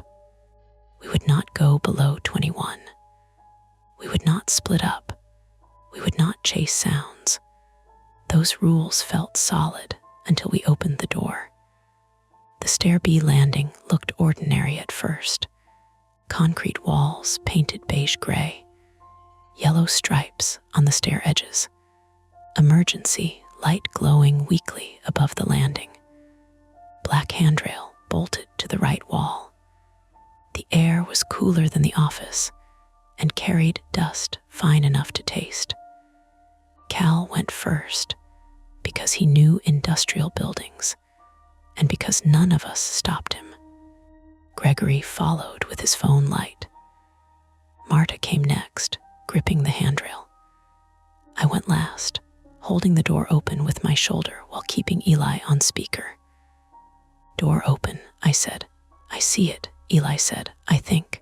Camera just updated. We stepped inside. The door closed behind me with a firm, final click. I immediately regretted letting it shut. The landing had 2 flights, one up, one down. The down flight turned left halfway, then left again to the next landing. Standard switchback stairs. If we were on 23, one full descent should put us at 22. Cal limped down slowly, jaw clenched, one hand sliding along the rail. His boot left a faint blood mark on the painted edge of a step. Gregory kept too close behind him. Give him room, Marta said. I'm trying to see. You can see from one step back. Please don't start. I start when you're stupid. They were scared enough to bicker, which should have comforted me. Normal people bicker. Normal people do not calmly descend into disaster. We reached the next landing. The door plaque read, 22. Eli knocked from the other side. 3 quick knocks. I nearly laughed from relief. Eli, I called. Open up, he said. The handle had no reader on the stairwell side, just a lever with a crash sign. I pressed it. Locked. I pressed again. Nothing. Eli tried from his side. We heard the handle move, the latch click, but the door didn't open. It's binding, he said. Hold on. Metal scraped. He kicked once. The door shook. No movement. Cal leaned close. Pressure differential or frame warped. From what? Gregory asked. Heat, building shift, bad maintenance. Pick one. Eli said, Nathan, there's smoke smell on 22 now. Marta coughed again, harder than before. Go back up, Eli said. Wait for fire. Cal shook his head. No, 21. We said if 22 failed, Gregory began. We said a lot, Marta snapped. I looked up the flight we had just descended. 23 was above us, one flight away. Office light did not show under the door from here, just stairwell dimness and the faint red glow of an exit sign through wired glass. Then a sound came from above. The 23 door opening. A slow suck of air. The office door we had left behind. Did someone hold that? Gregory whispered. No, I said. Cal said, down. That was all. We went down another flight. The stairs seemed longer between 22 and 21. I know how that sounds. Stairs in high rises can have uneven runs depending on mechanical floors, slab thickness, retrofits. I told myself that while my thighs started to burn and Marta's breathing became a rough metronome behind Gregory. Halfway down, we passed a wall sign that read 22 again. Gregory stopped. No, it was stenciled on the concrete in black paint. Not a door plaque, a floor marker. We're between floors, I said. Maybe it marks the upper floor. That is not how stairwells are labeled, Gregory said. Cal's flashlight moved over the wall. There were old patches in the paint, rectangles where signs had been removed and replaced. Some numbers looked newer than others. The 22 had a pale outline around it, as if another number had once been there. Renumbering, I said. Cal looked down the flight. This building has mechanical mezzanines, half levels. Some floors skipped in tenant maps. Do offices usually hide extra floors? Marta asked. No, he said, but buildings hide dumb stuff all the time. We kept going. At the next landing, the door plaque read, 21M mechanical, not 21. Cal cursed. Eli's voice from the phone broke up. Where our repeat? 21M, I said, static. Then Eli, there's no 21M on my plan. Gregory laughed under his breath. Of course there is. The 21M door had a narrow, wired glass window. Gregory shone his light through it. Beyond was darkness broken by plastic sheeting hanging in strips. Yellow caution tape crossed part of the corridor. A warning sign had been taped crooked to the inside of the glass. Asbestos abatement, authorized personnel, only respiratory protection, required. Marta backed away, coughing into her elbow. Cal said, don't open it. We need 21, Gregory said. Not through that. Then where? Cal pointed down. No one moved. From above came footsteps. Slow at first, then faster, descending. Not near us yet, but in the same stairwell. Eli, I said, are you in stair B? Static answered. Eli, nothing. The phone showed one bar, then none. The stairwell swallowed the signal. Gregory looked up. Maybe it's him. Eli was on 22, Marta said, above us. Yes, so maybe it's him. Then he would answer. The footsteps stopped. Somewhere above, a door opened and closed. Then silence. Misdirection had already made fools of us once. But this felt different because there was no mop handle to blame, no swinging door in sight. We stood on the 21M landing with asbestos plastic behind one door, unknown stairs above, and more stairs below. Marta leaned against the wall. Her face shone with sweat. Nathan, I don't like my chest. That cut through everything. What do you mean? Tight. She pressed a hand below her collarbone. Maybe panic. maybe dust. We go back, I said. Gregory stared at me. Back where? 22 door won't open.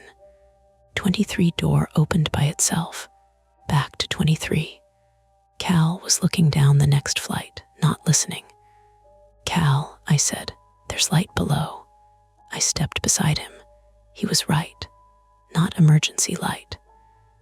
A steadier white glow came from the next landing down. That could be 21, Gregory said. Or another mechanical floor, Marta said. The concrete under my feet vibrated faintly. At first I thought elevator. Then a deep fan somewhere roared to life. Air rushed upward from below, carrying a gust of dust that hit my eyes and throat. Marta bent over coughing. Gregory pulled his shirt collar over his nose. Cal cursed and covered his mouth with his sleeve. Behind the 21M door, the plastic sheeting puffed outward against the glass. Negative pressure failing. Maybe containment reversing. Maybe just an air handler switching modes. Either way, the safe options were disappearing in order. I made the wrong kind of decision then. The useful kind. Down to the light, I said. One landing. If it isn't 21, we reassess. Marta looked at me with wet eyes. You sure? No. Yes, we descended. I counted steps because I needed something solid. 12 to the turn. 12 more. But after 24, the landing still wasn't there. The stairs continued in a straight run longer than the architecture allowed, concrete walls closing in, handrail vibrating under my palm. Stop, Gregory said behind me. We stopped. The white light below remained the same distance away. Not moving, not getting closer. My legs trembled with the effort of standing still. Cal turned his light back up the way we had come. The landing above was gone from view around the bend, normal enough. But the painted floor marker beside us read 21, then 10 steps lower. Another marker on the wall read 21, then below that, visible in Gregory's light. 21, not magic. I told myself that instantly.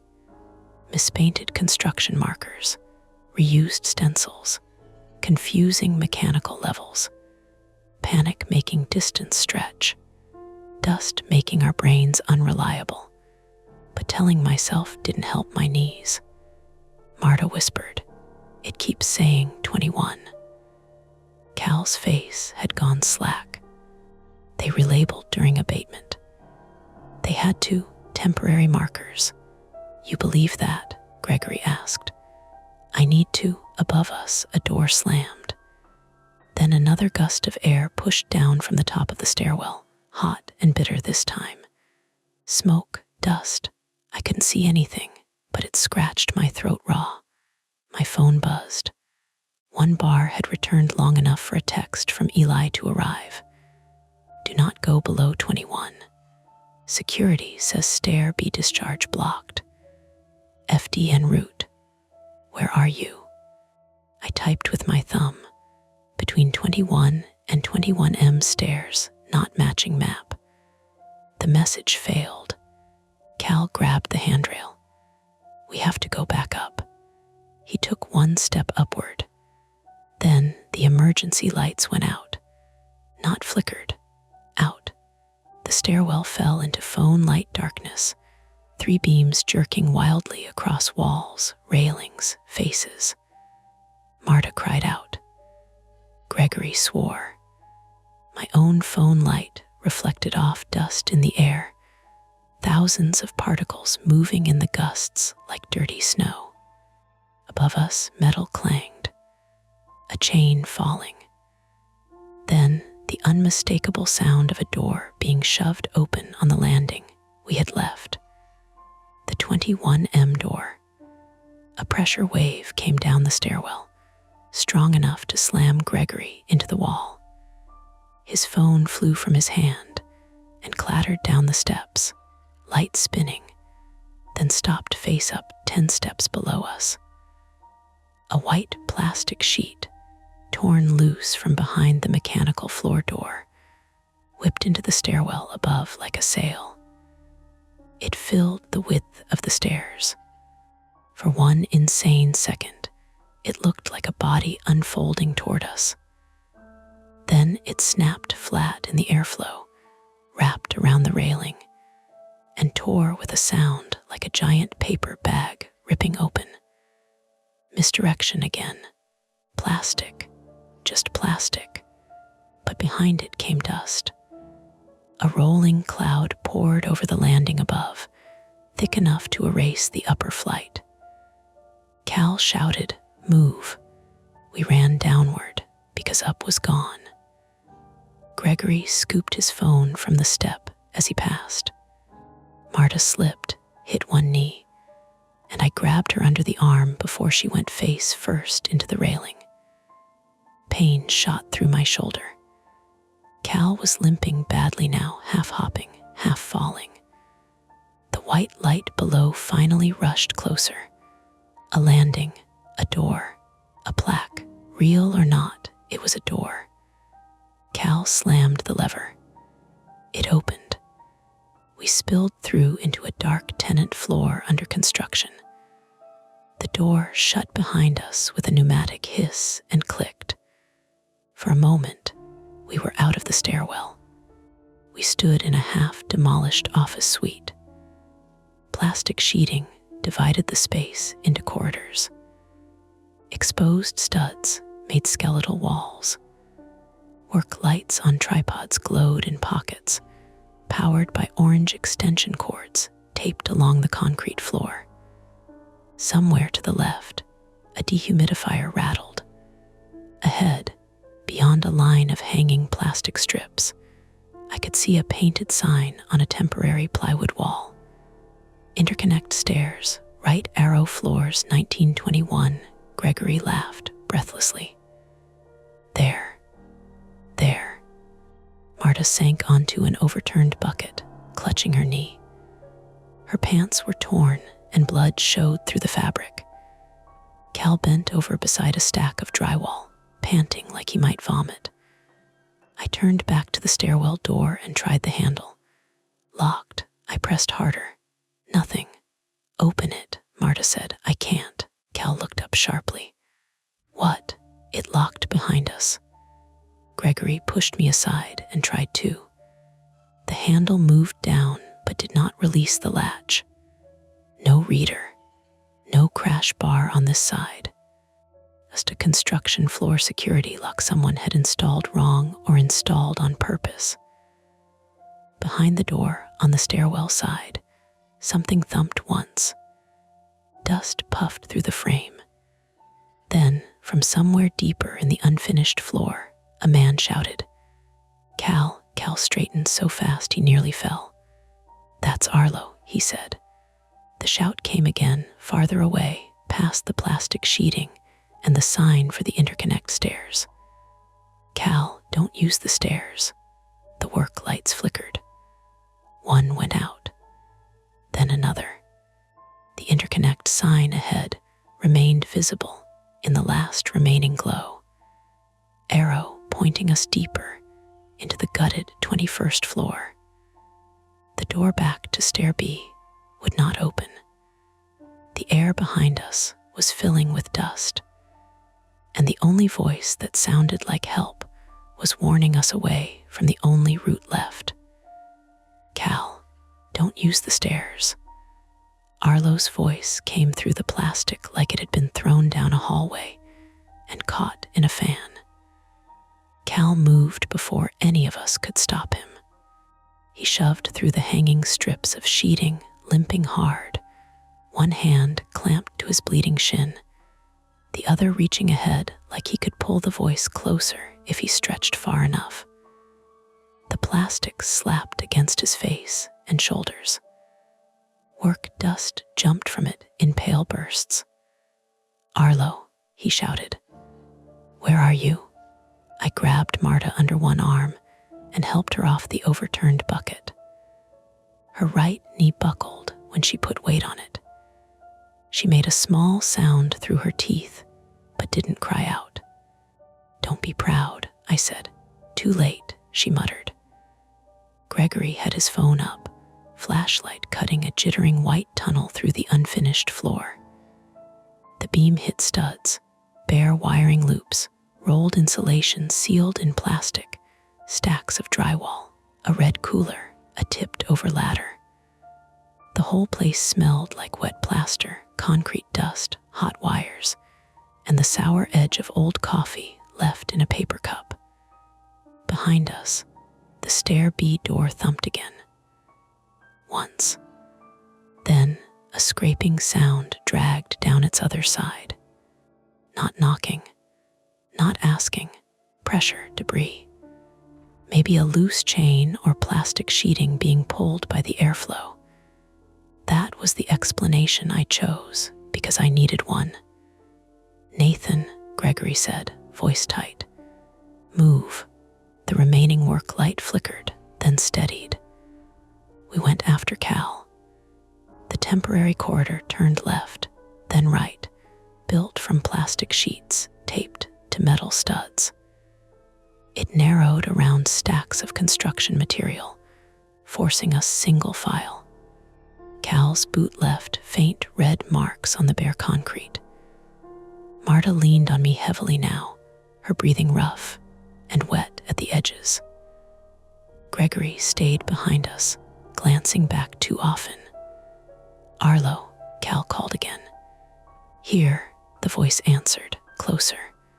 By the interconnect, don't open it. We reached a wider section of the floor where the plastic had been torn down in places.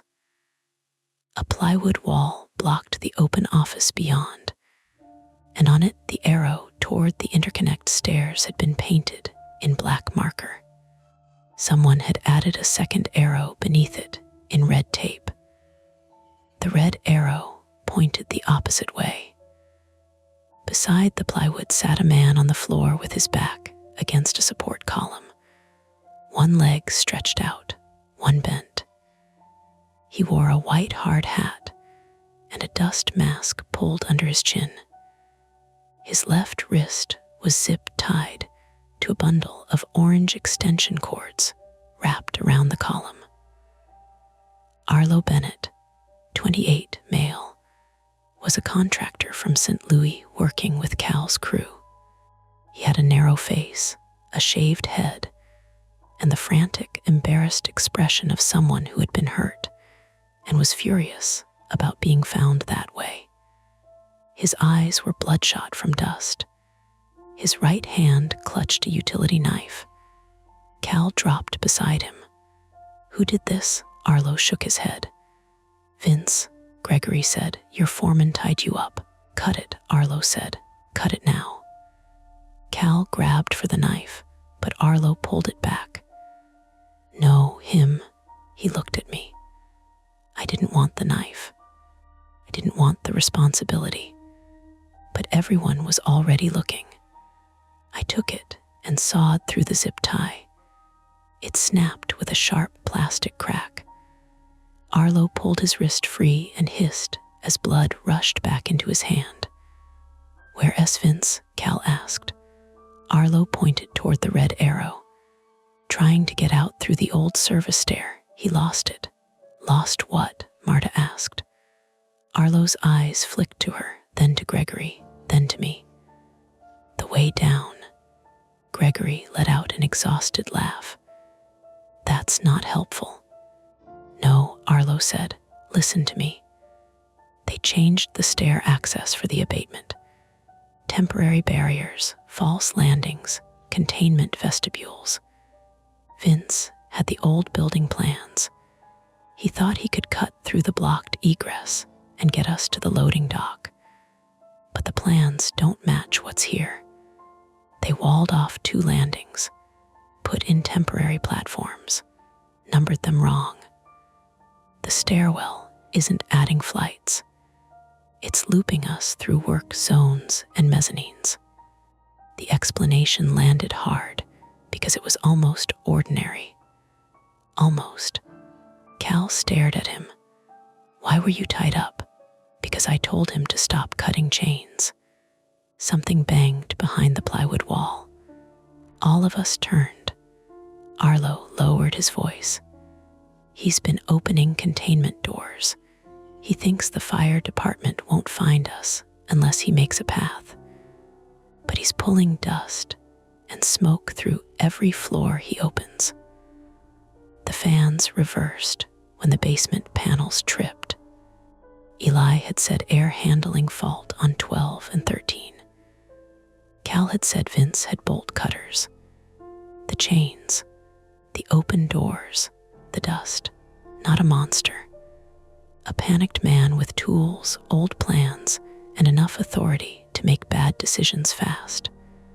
Gregory pointed toward the black arrow. So the interconnect stairs are unsafe. Arlo shook his head. Not unsafe. Blocked. Blocked how? Vince chained the door from the other side to keep me from following. Then he went toward the service stair. Marta coughed into her sleeve, hard enough that I felt it through her shoulder. We can't stand here, I said. Where is the cleanest air? Arlo pointed up at the ceiling. There's a fresh air intake duct near the north windows, but it won't matter if the fans keep pushing wrong. How do we stop them? Gregory asked. Arlo looked at Cal. Cal looked sick.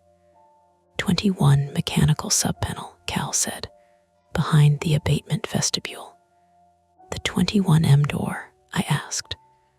Same system zone. If we kill the temporary negative pressure units and close the fire doors, airflow should stop pulling dust through. Should, Marta said. Nobody corrected her. Another bang came from beyond the plywood. Then a voice. Arlo. It was male, older horse. Cal stood, swaying. Vince Marlowe, 51, male, was the missing foreman from Ohio, though I didn't know his age or hometown then. I knew him first as a shape behind a gap in the plywood, broad shoulders in a reflective vest, hard hat light bouncing, bolt cutters in one hand. Dust coated him so thoroughly that he looked gray from his eyebrows to his boots. He was bleeding from one ear. Cal, he called, relief and anger mixed together. Get over here, I found it. Arlo shouted, you didn't find anything. Vince hit the plywood with the bolt cutters. Shut up. You want to sit here and choke. Cal took one step toward him. Arlo grabbed his pant leg. He cut through a lockout. He opened a containment door on 13. That's why the alarm started. Vince heard him. I opened a way out. You opened the wrong side, Arlo shouted back. You're feeding the stack effect. I didn't know the term then, but I understood the result. The building was acting like a chimney. Open doors, pressure differences, hot air rising, systems failing. Every bad choice had turned the stairwells into lungs pulling the wrong things upward. Vince shoved at a loose panel. The plywood shifted, and cold air rushed through the gap. With it came dust. Marta doubled over. Gregory grabbed her other arm. Stop, I yelled. Vince's hard hat light snapped toward me. Who are you? Nathan. I work here. Then get your people and follow me. No, the word surprised me again. Less this time. Vince stared through the gap. I said I found the service stair, he said. Arlo's voice broke. It discharges into the basement, Vince. The basement is flooded. Vince shook his head hard, like he could shake the fact loose. Old plan says loading dock. The old plan is wrong. You don't know that. I was there. I saw water at the landing. Vince lifted the bolt cutters. Then we go through and find another way. Marta coughed again, bent at the waist. I could feel her shaking. The time problem closed around us. Not minutes in some dramatic countdown. Breaths. Marta had fewer good ones. Cal was bleeding. Arlo was half useless from whatever had happened to his wrist. Gregory was running on outrage and phone battery. Eli was unreachable. Fire department was somewhere below, delayed by false signals, bad panels, locked doors, and a building that had turned itself into a puzzle box. I looked at Cal. "Can you get us to the sub-panel?" He hesitated. That was enough answer. "Can you?" "Yes," he said, "but it's through plastic containment." "Do we have masks?" Arlo pointed to a cardboard box near the column. "P100 half masks for the crew." Gregory was already tearing it open. There were 3 masks, 5 of us. 6 if Vince counted, Marta said. "Give one to Arlo, he knows panel." "No," Arlo said. "Cal knows the panel." Cal said, "I'm slower." They began talking over each other. Small, scared human arguments. I took a mask and put it in Marta's hands. "No," she said. "Yes. You're coughing." She looked angry enough to slap me, which was better than how pale she looked. Gregory took the second mask and gave it to Cal. "You're bleeding and limping. If you drop, we're stuck." Cal didn't argue. Arlo pushed the third toward me. "You cut me loose. You're going with him." I looked at the plywood gap where Vince's hard hat light bobbed, then at Gregory. He understood before I said it. "No," he said. "Absolutely not. You stay with Marta and Arlo." "No, Nathan. You can move her if this goes bad. Stop making yourself the hinge of every door." That hit harder than it should have, because he was right. Because that was exactly what I had been doing all night, placing myself in the decision point and pretending it was responsibility instead of fear wearing a cleaner shirt. Vince shouted, "I'm not waiting." The plywood shifted again. More dust pushed through. Marta gagged behind the mask as she tried to strap it on. I handed the third mask to Gregory. He stared at it. "Don't. You'll need it to move, Marta." "Nathan, I'll use my shirt." It was stupid. It was not enough. It was still what we had. Cal tightened his mask. "We go fast. Panel is past the vestibule, left side, gray box with temporary labels. Kill breakers marked Neg Air 21, Temp FANS, and AHU override if it's there. Don't touch main. Don't touch anything wet." "You're telling me like I know electrical." "You don't. That's why I'm coming." Arlo grabbed Cal's sleeve. "No hero crap."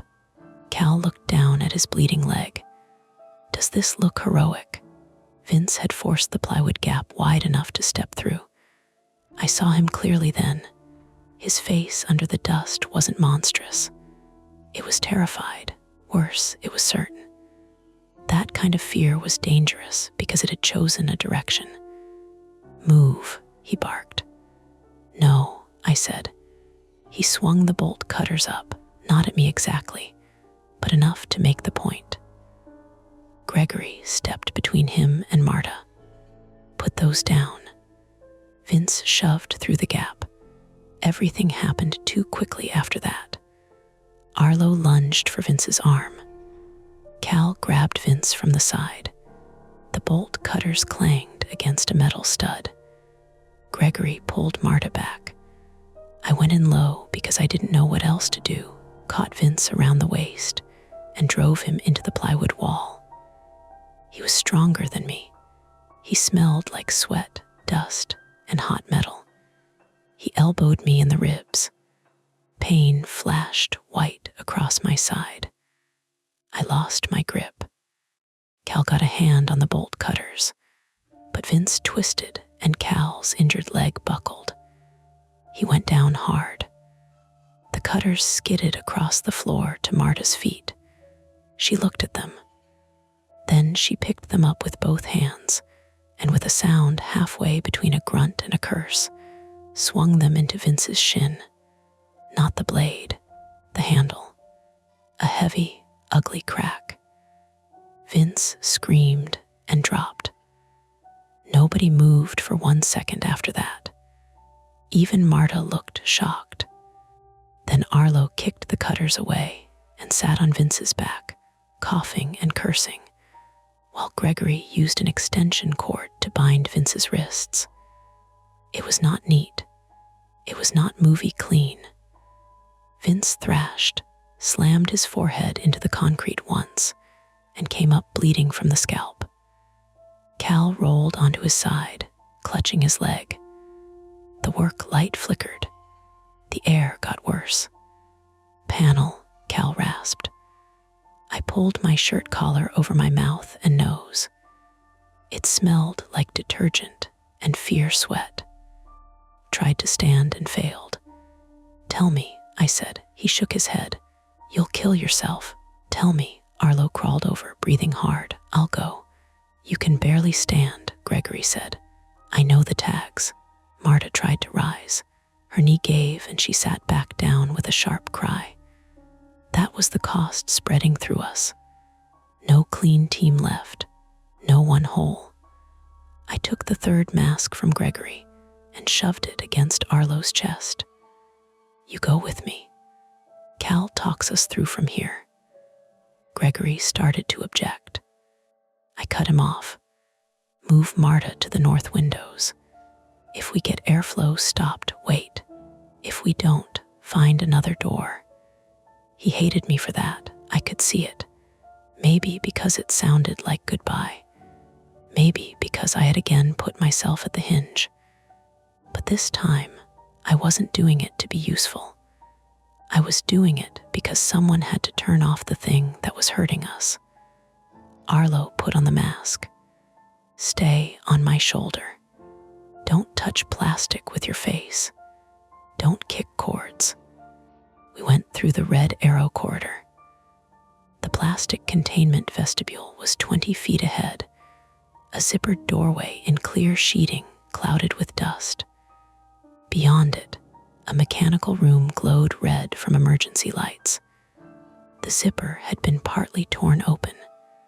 Dust pulsed through the gap in little breaths. Behind us, Cal shouted instructions. "Left wall after the compressor. Panel at chest height. Look for blue tape." Arlo unzipped the plastic just enough for us to squeeze through. Inside, the sound changed. The rest of the floor became muffled, replaced by the roar of portable negative air machines, fans the size of washing machines with flexible ducts taped to them. Only they weren't pulling neatly through filters anymore. One duct had collapsed.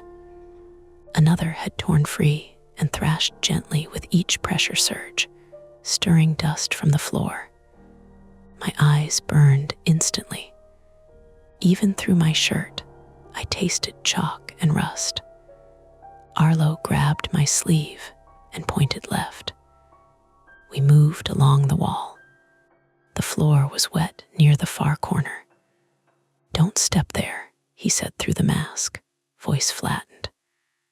The gray panel had strips of blue painter's tape beside several breakers, handwritten labels in marker. Neg Air 21 Temp Fan Bank AHU OVRD service lights. Do not kill pump. The panel cover was open. I almost laughed.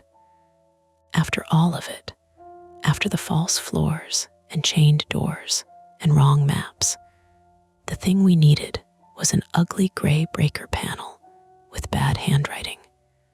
Arlo reached for Neg Air 21. A spark snapped from somewhere low and bright behind the fan bank. We both flinched. "Water," he said. The wet patch had spread under the fan cord. Not much. A thin, reflective skin across the concrete.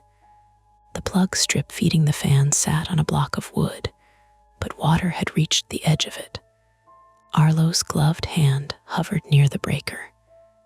"Do it," I said. He flipped neg air 21. The roar dropped by half. The sudden quiet was almost worse. Temp fan bank next. The fans wound down, blades clattering inside metal housings. Then AHU OVRD. The breaker resisted. Arlo pressed harder. Nothing. "Stuck," he said. Smoke, not thick, not black, just a faint gray thread curled from behind one of the fan cords. The air shifted again, tugging dust from the ripped duct toward us. "Move," I said. Arlo gripped the breaker with both hands and pulled. It snapped down. The mechanical room went still. For 2 seconds, there was no roar, no gust, no plastic breathing. Just my own pulse in my ears and Arlo's filtered breathing. Then the fire alarm fully woke. No chirp this time. A steady whoop rolled through the floor, followed by strobes flashing behind dusty plastic. Red, white, red, white. A recorded voice filled the space, clipped and calm. "Attention. An emergency has been reported in the building. Please proceed to the nearest exit."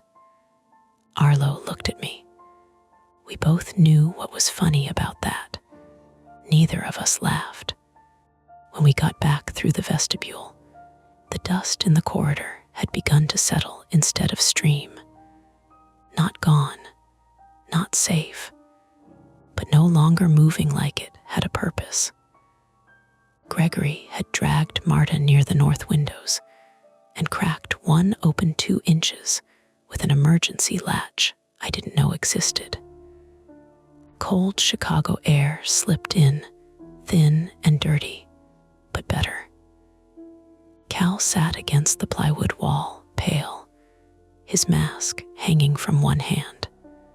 Vince lay on his side, wrists bound, shins swelling visibly, scalp bleeding into his eyebrow.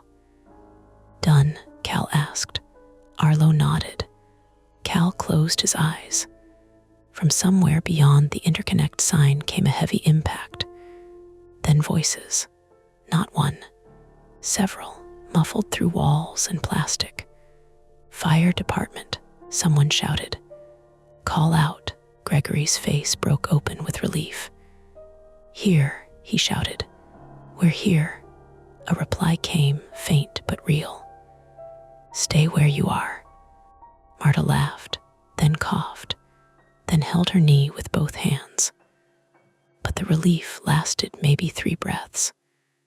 Because the stair B door behind us, the one that had locked and trapped us on 21, opened inward, slowly. No one stood there. Beyond it, emergency strobes flashed in the stairwell dust. I could see the landing sign through the haze. Then, as the door opened wider, another sign below it on the next visible wall.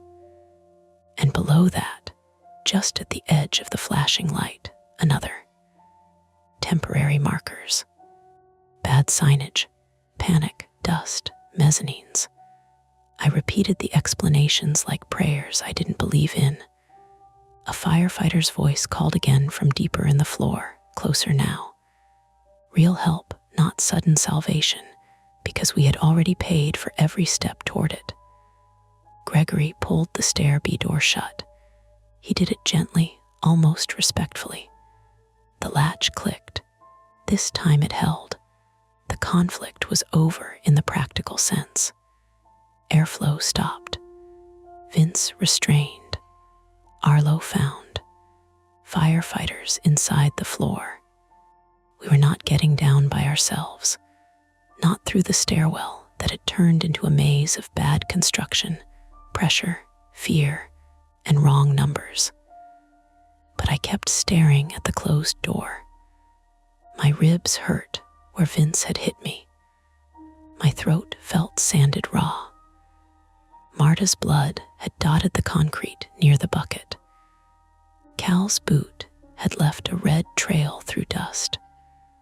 Gregory's hands shook so hard he could barely hold his phone. And behind the door, where the stairwell should have been simple and countable, the metal frame ticked softly as it cooled. One tick, then another, like someone below us was still counting flights. The firefighters didn't come crashing through the 21st floor like they do in movies. They came slowly. That was what made it feel real. First, we heard them calling through the plastic sheeting, voices muffled by respirators and walls that had only half become walls. Then came the beam of a helmet light cutting across the plywood seam. Then, a gloved hand pushed the plastic aside with care, not drama, because the floor was full of exposed studs, extension cords, loose nails, dust, and people who had already made enough bad decisions for one night. "Chicago fire," a woman's voice said. "Everybody stay where you are unless we tell you to move." I sat on the floor with my back against a stack of drywall and realized I had been waiting for permission to stop. My legs began shaking the second I did. Marta was by the north windows with Gregory's jacket folded under her injured knee. She still had the respirator mask on, though it had left red marks around her nose and cheeks. Gregory stood beside her with his hands lifted slightly away from his body, as if afraid to touch anything else in the building. Cal sat against the plywood partition, his boot unlaced and his sock cut open around the bleeding scrape on his shin. Arlo had both hands braced on his knees, mask dangling from his neck, staring at Vince. Vince had stopped fighting. That was somehow worse. He lay on his side with the extension cord around his wrists, face turned toward the concrete, breathing through his mouth. Dust had caked in the blood at his hairline. His eyes were open, but he wasn't looking at any of us. He looked like a man listening to a sound only he could hear. The first firefighter through was Lieutenant Erin Kessler, 44, female, from Chicago Fire Department Truck 10, though I only learned her name later when she took my statement. In the moment, she was a helmet, a face mask, a heavy coat streaked with dust, and a calm voice that cut through everyone else's panic without raising itself. "How many?" she asked. "6, Gregory said. 5 mobile, 1 restrained." "1 restrained," she repeated. Arlo lifted a hand. "He tied me first." Vince said nothing. Lieutenant Kessler looked at the extension cord, then at Vince, then at the bolt cutters lying near the column. She didn't ask for the whole story right there, which I appreciated more than I could say. "Medical first," she said. More firefighters came in behind her. They moved through the space in a way that made us all seem clumsy by comparison. One checked Marta's breathing. Another took Cal's leg. Someone put an oxygen mask over my face before I could tell them I was fine, which was good because I was. The first deep breath made me cough so hard my ribs flared with pain where Vince had hit me. "Easy," the paramedic said. "Small breaths." His name was Louis Morneau, 37, male, a paramedic with a trimmed beard and tired eyes that suggested he had heard people claim they were fine while sitting in worse conditions than I was. He pressed 2 fingers along my side, watched me flinch, and said, "You'll want an X-ray. I'll want a shower first. You'll want both." They evacuated us through the construction floor not the stairwell. That part mattered. Firefighters had forced open a service corridor from the north side through a tenant suite that had been vacant for nearly a year. From there, they got us to a freight landing on 20, where a different service elevator had been locked out and then manually controlled by the fire crew. It took time. Everything took time. Marta had to be helped on a folding stair chair for part of it, and she hated every second. "I can walk," she said. Lieutenant Kessler looked down at her swollen knee. "You can complain while we carry you." Marta considered that, then said, "Fine."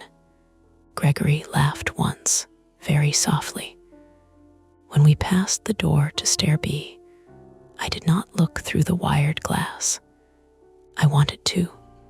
That was the uncomfortable part. I wanted to see whether the landing marker still said 21.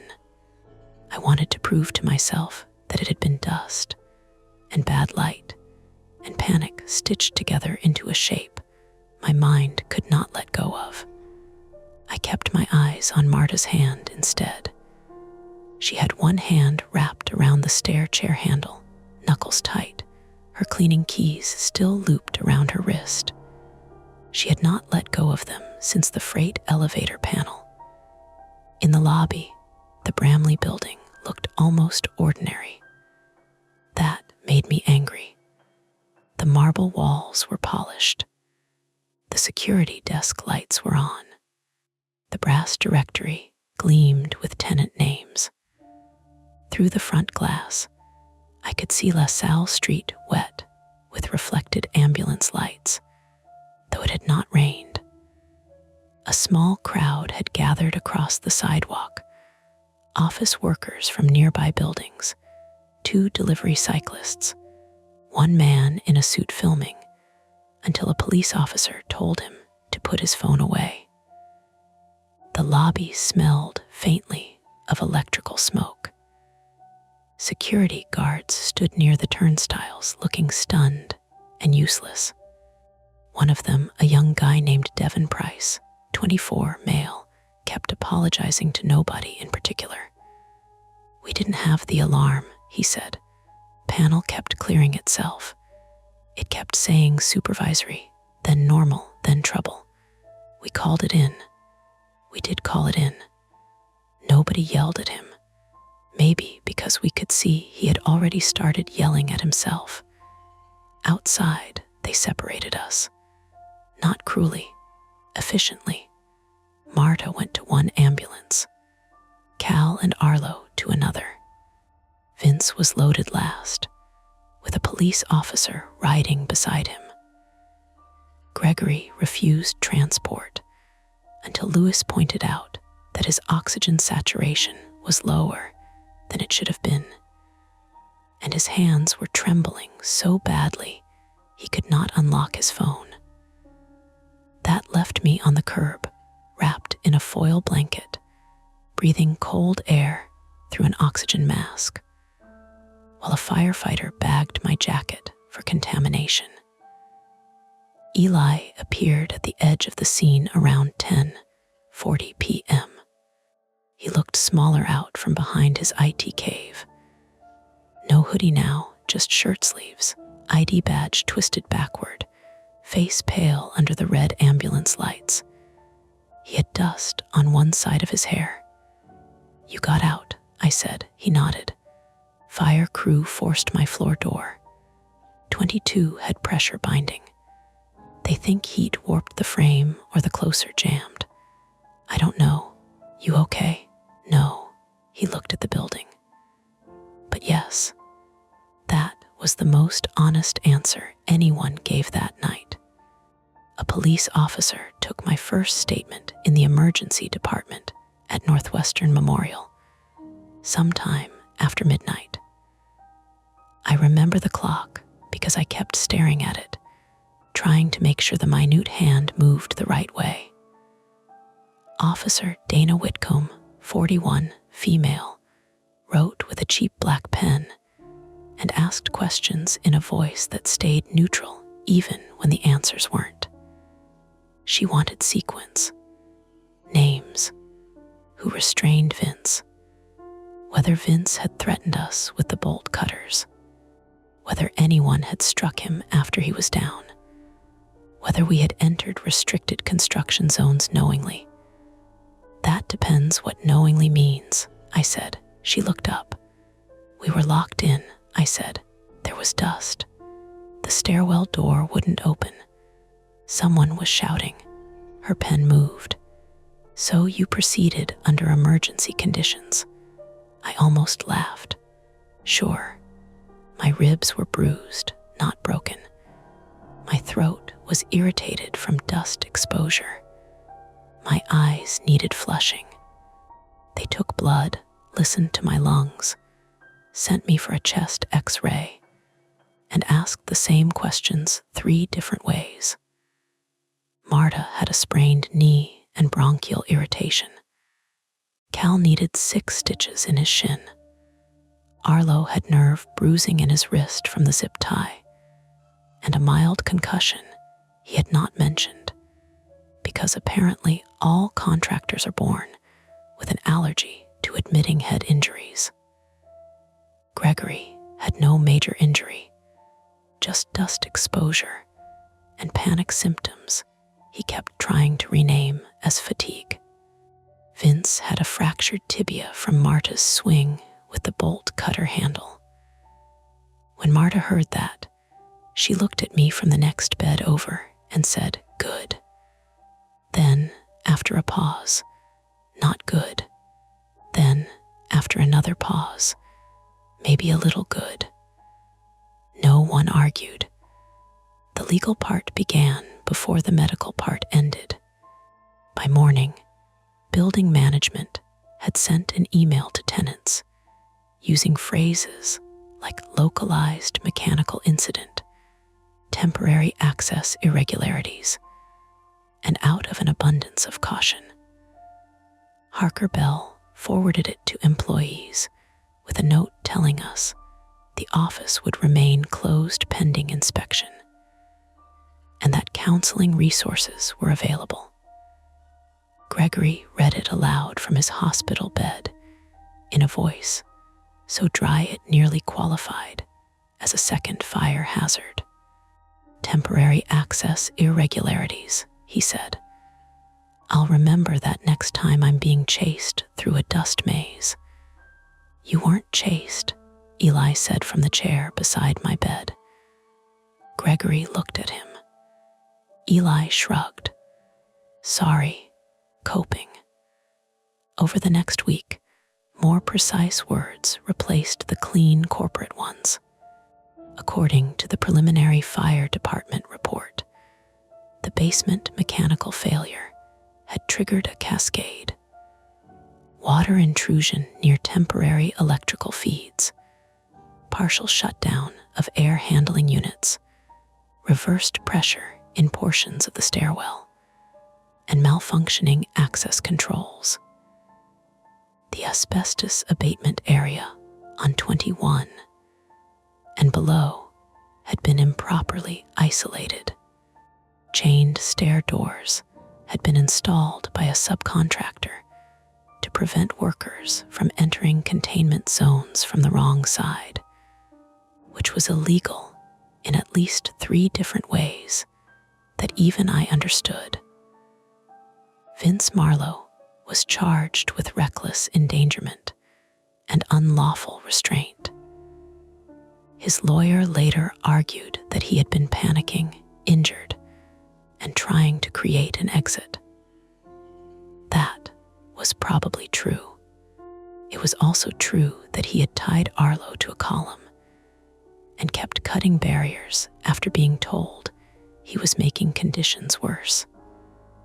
Reality, I learned, does not become cleaner because the facts are ugly in more than one direction. The Bramley building stayed closed for 6 weeks. During that time, I worked from home at my kitchen table, where the loudest mechanical failure was my refrigerator making ice. I thought I would love it. No late night office. No elevator banks. No stairwell doors breathing cold air around their frames.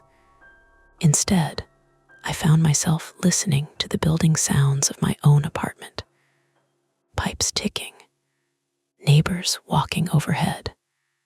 The stairwell door at the end of my hall clicking shut when someone took out trash. Every sound asked to be explained. Most could be. That was the problem. I saw Marta twice during those weeks. The first time was at an occupational health appointment arranged by the cleaning company. She was using a cane and pretending not to. The second time was at a coffee shop near Union Station because she said hospital coffee tasted like burnt envelopes, and she wanted something that had once been near a bean. She told me she was not going back to Bramley. They offered another building, she said, smaller, 12 floors. That better? 12 is enough. She stirred her coffee, though she had not added sugar. You, she asked. I don't know. You will go back. I might not. She looked at me with the same expression she had given the brown faucet water on 23. You will. You like to check doors after someone tells you not to. I smiled because she was right, and because I hated that she was right. Gregory flew back to London after giving 2 statements and filing what he called a spectacularly impolite report. He emailed me once with the subject line, temporary access irregularity. Inside was one sentence. I still count floors when I take stairs. I wrote back, me too. Cal and Arlo quit Dunwell Mechanical. Eli told me that because Eli became the person who somehow knew updates about everyone. Arlo cooperated with investigators. Cal did too. Vince's case dragged on. Building management changed contractors, replaced access panels, removed unauthorized chains, and hired consultants who produced a report full of diagrams showing airflow, pressure zones, and paths of contamination. One diagram showed stair B between 23 and 21. It was meant to explain the confusion. There were 2 mezzanine landings, 1 temporary containment vestibule, 1 relocated floor marker, and a construction detour that fed back toward the same stairwell through a service passage. Under stress, with low visibility and reversed airflow, a person could reasonably misread their location and believe they had descended farther than they had. The repeated 21 markers were attributed to temporary stencil errors by the abatement crew. I read that sentence 10 times. Temporary stencil errors. It should have helped. It did help, in the way a label helps when you put it on a box you are still afraid to open. When the Bramley building reopened, Harker Bell asked for volunteers to return first, since some people preferred to continue remote work while repairs finished on lower floors. I volunteered before I could think better of it, not because I was brave, because I wanted the building to be ordinary again, and I didn't trust anyone else to tell me whether it was. I went back on a Monday morning in December. Daylight, crowded lobby, holiday garland around the security desk. The elevators had new inspection certificates framed inside them, dated and signed. The air smelled like floor polish and burnt espresso from the cafe kiosk. Eli met me in the lobby. You don't have to do this, he said. I work here. Lots of people work remotely. Are you coming up? He looked at the elevators. then at the stairwell door, then back at me. Elevator, definitely elevator. We rode to 23 with 4 other people who complained about email, coffee, and traffic. Normal talk, blessedly boring talk. The elevator opened. The office looked smaller than I remembered. New carpet near reception. Fresh paint by the west hallway. The exit signs replaced, both glowing evenly. My desk was exactly where I had left it, except someone had boxed my mug, keyboard, and a stack of old sticky notes. The city outside the windows looked indifferent and clean. I worked half a day. At lunch, I told Eli I needed to check something. He didn't ask what. Stair B had a new panic bar, a new alarm contact, and a sign that said emergency, exit, only alarm WILL sound. I pushed it anyway after notifying security, because I had become the sort of person who notifies security before testing a door he is absolutely going to test. The alarm chirped at the desk downstairs. Eli held the door open from the office side. I stepped onto the landing. Concrete, yellow stripe, black handrail. The wall plaque read 23. I looked down. The next landing was visible below. The plaque there read 22. Below that, where the stairs turned out of sight, there was only gray wall and fluorescent light. No repeated numbers. No plastic. No dust cloud. No extra flight. Just stairs. Okay, Eli asked from behind me. I nodded. But as I turned to leave, I saw something on the inside corner of the landing, tucked near the baseboard where the cleaner's mop might miss it. A paper coffee cup, crushed flat. Old brown stain at the rim. The same kind I had seen through the west stairwell gap that first night, before Cal came through, before Vince cut chains, before any of us understood how many ordinary failures it took to make a building feel impossible. Maybe every stairwell in the city had one. Maybe it had been there for months, missed by cleaning crews and inspectors and firefighters alike. Maybe it had been carried by airflow, kicked loose from some corner, dropped by a worker during repairs.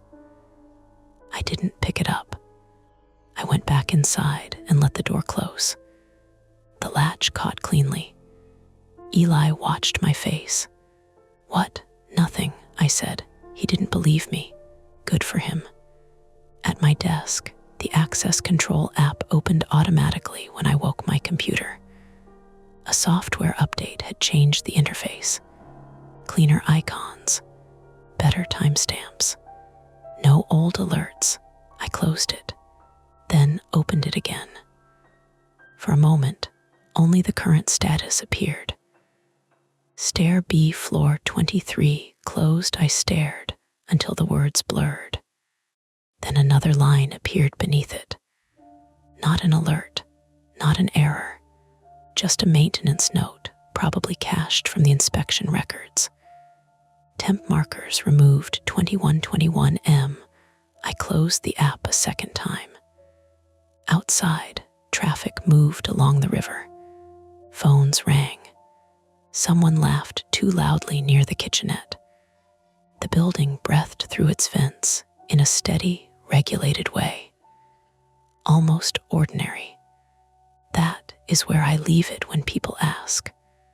A building failed. People panicked. Bad signage, illegal chains, old plans, and pressure turned a stairwell into something that felt larger than it was. We got out because firefighters did their jobs, because Marta had keys, because Arlo knew the system, because Gregory stayed with the injured, because Cal finally told the truth, and because I stopped waiting for certainty. is the version I believe most days, but I still don't take stairs down in office buildings. Not alone, and never past 21. That's it for this nightmare. If you enjoyed it, please like the video, subscribe to Mia Horror Stories, and turn on notifications. It really helps keep the stories alive. And don't stop here. Dive into another one of our videos and keep the fear going.